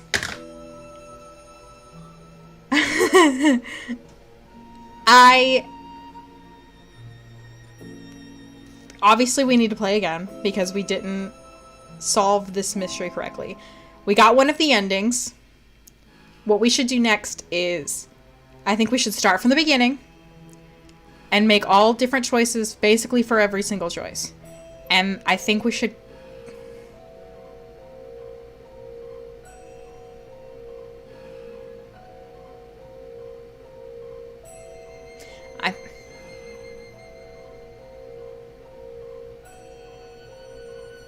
If I had left that knife in the bushes. Because I realized I could go back to every choice and just pick up from wherever I wanted. But I feel like I want to just start over. You know what I mean? So maybe we do that. Or, alternatively... Are there only 4? I guess there's only 4. The fact... Okay, so I can't actually go too far back. That's okay. So here's what we should do tomorrow, because it's already been 4 hours, is we should start from the beginning, make all different choices, go to the cabin, maybe do a route for once. I don't know. Maybe we save Ray's routes for last. Okay, here's the issue. Okay, here's the issue. There's only so many days, and you have to... I need to date, and I need to... investigate. I need to investigate, right? So, what if I just do one playthrough where all I do is investigate just to see what happens? Maybe we should do that. Wait, okay, that probably won't take that long. Let's just do it now. Let's just do it now. Let's just do it now. Let's just do it now. Hang on. Start, and we're gonna do the skipping abilities that we have. Yep. Content warnings. It's great. Oh my god, I gotta do this again. It is possible to do all the things in one playthrough. Well, you overestimate my abilities of doing things. I have not got abilities to do things. Hey, this time we can have different hair. Let's do the rainbow ones. We'll wear blue this time. Can't see my underwear. I guess that... I'm heading to bed, but I'll watch the VOD later. Thanks for playing. I'm probably not going to play that much longer, so you won't miss much. Thank you for hanging out. Okay. Blah, blah, blah, blah, blah.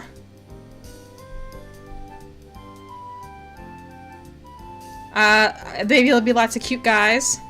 Blah, blah, blah, blah, blah. I met him. I met them. I met him. I met him. Wait, what was the question?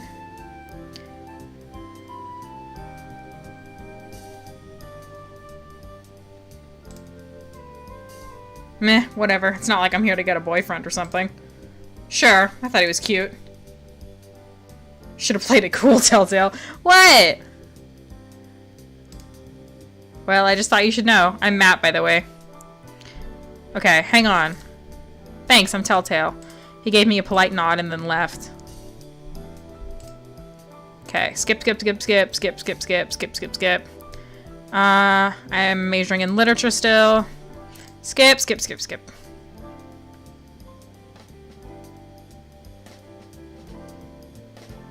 Okay, this time I'm going to listen at the door.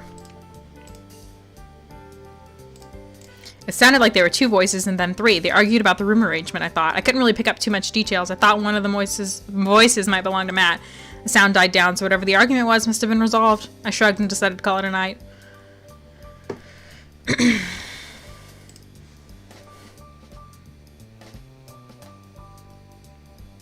Okay, we are going on the hike. We'll do the non-hike later, but this time we're gonna go look at the cabin. Just to see if it's different, you know what I mean?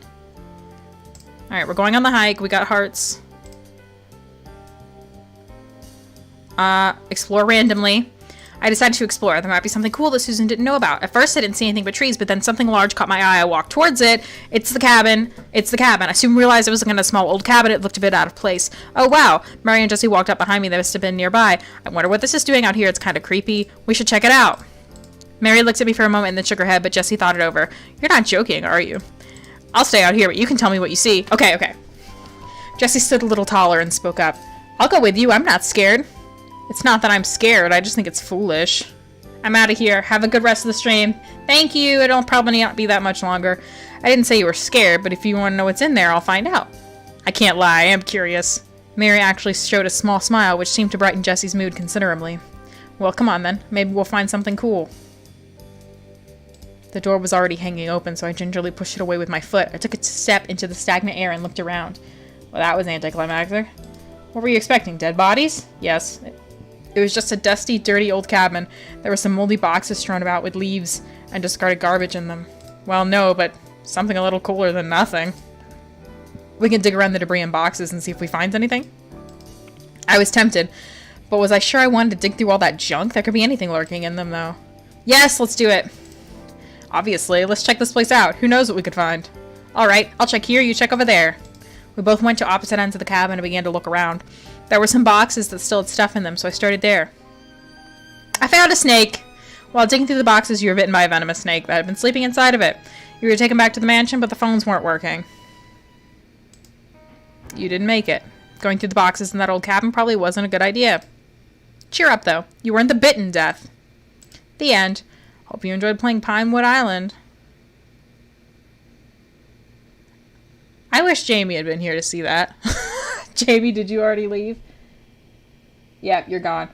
That, hurt my feelings because I was thinking about this cabin for a long time and there was fuck all in there. So, on that sour note,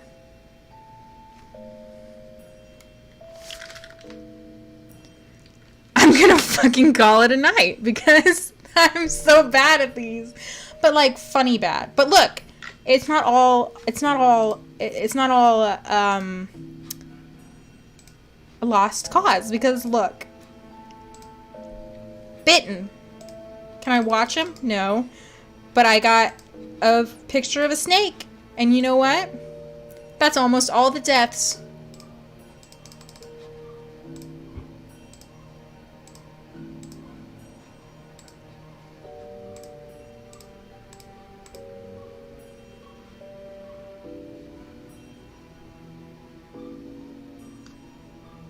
Yep. Okay. For those of you still with me, I will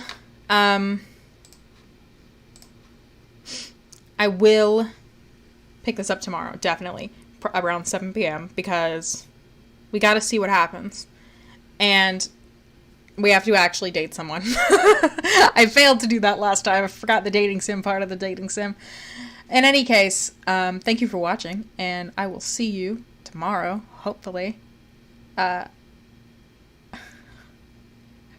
love, like, going in blind. I really do, because it's so funny to die. It's literally so funny to me. Like, it's painful, but it's funny. I don't know. I think it's entertaining. And I am a completionist, so it's like, well, at least I died, so I don't have to find the other death route, you know? So, alright. Thank you for watching. Bye!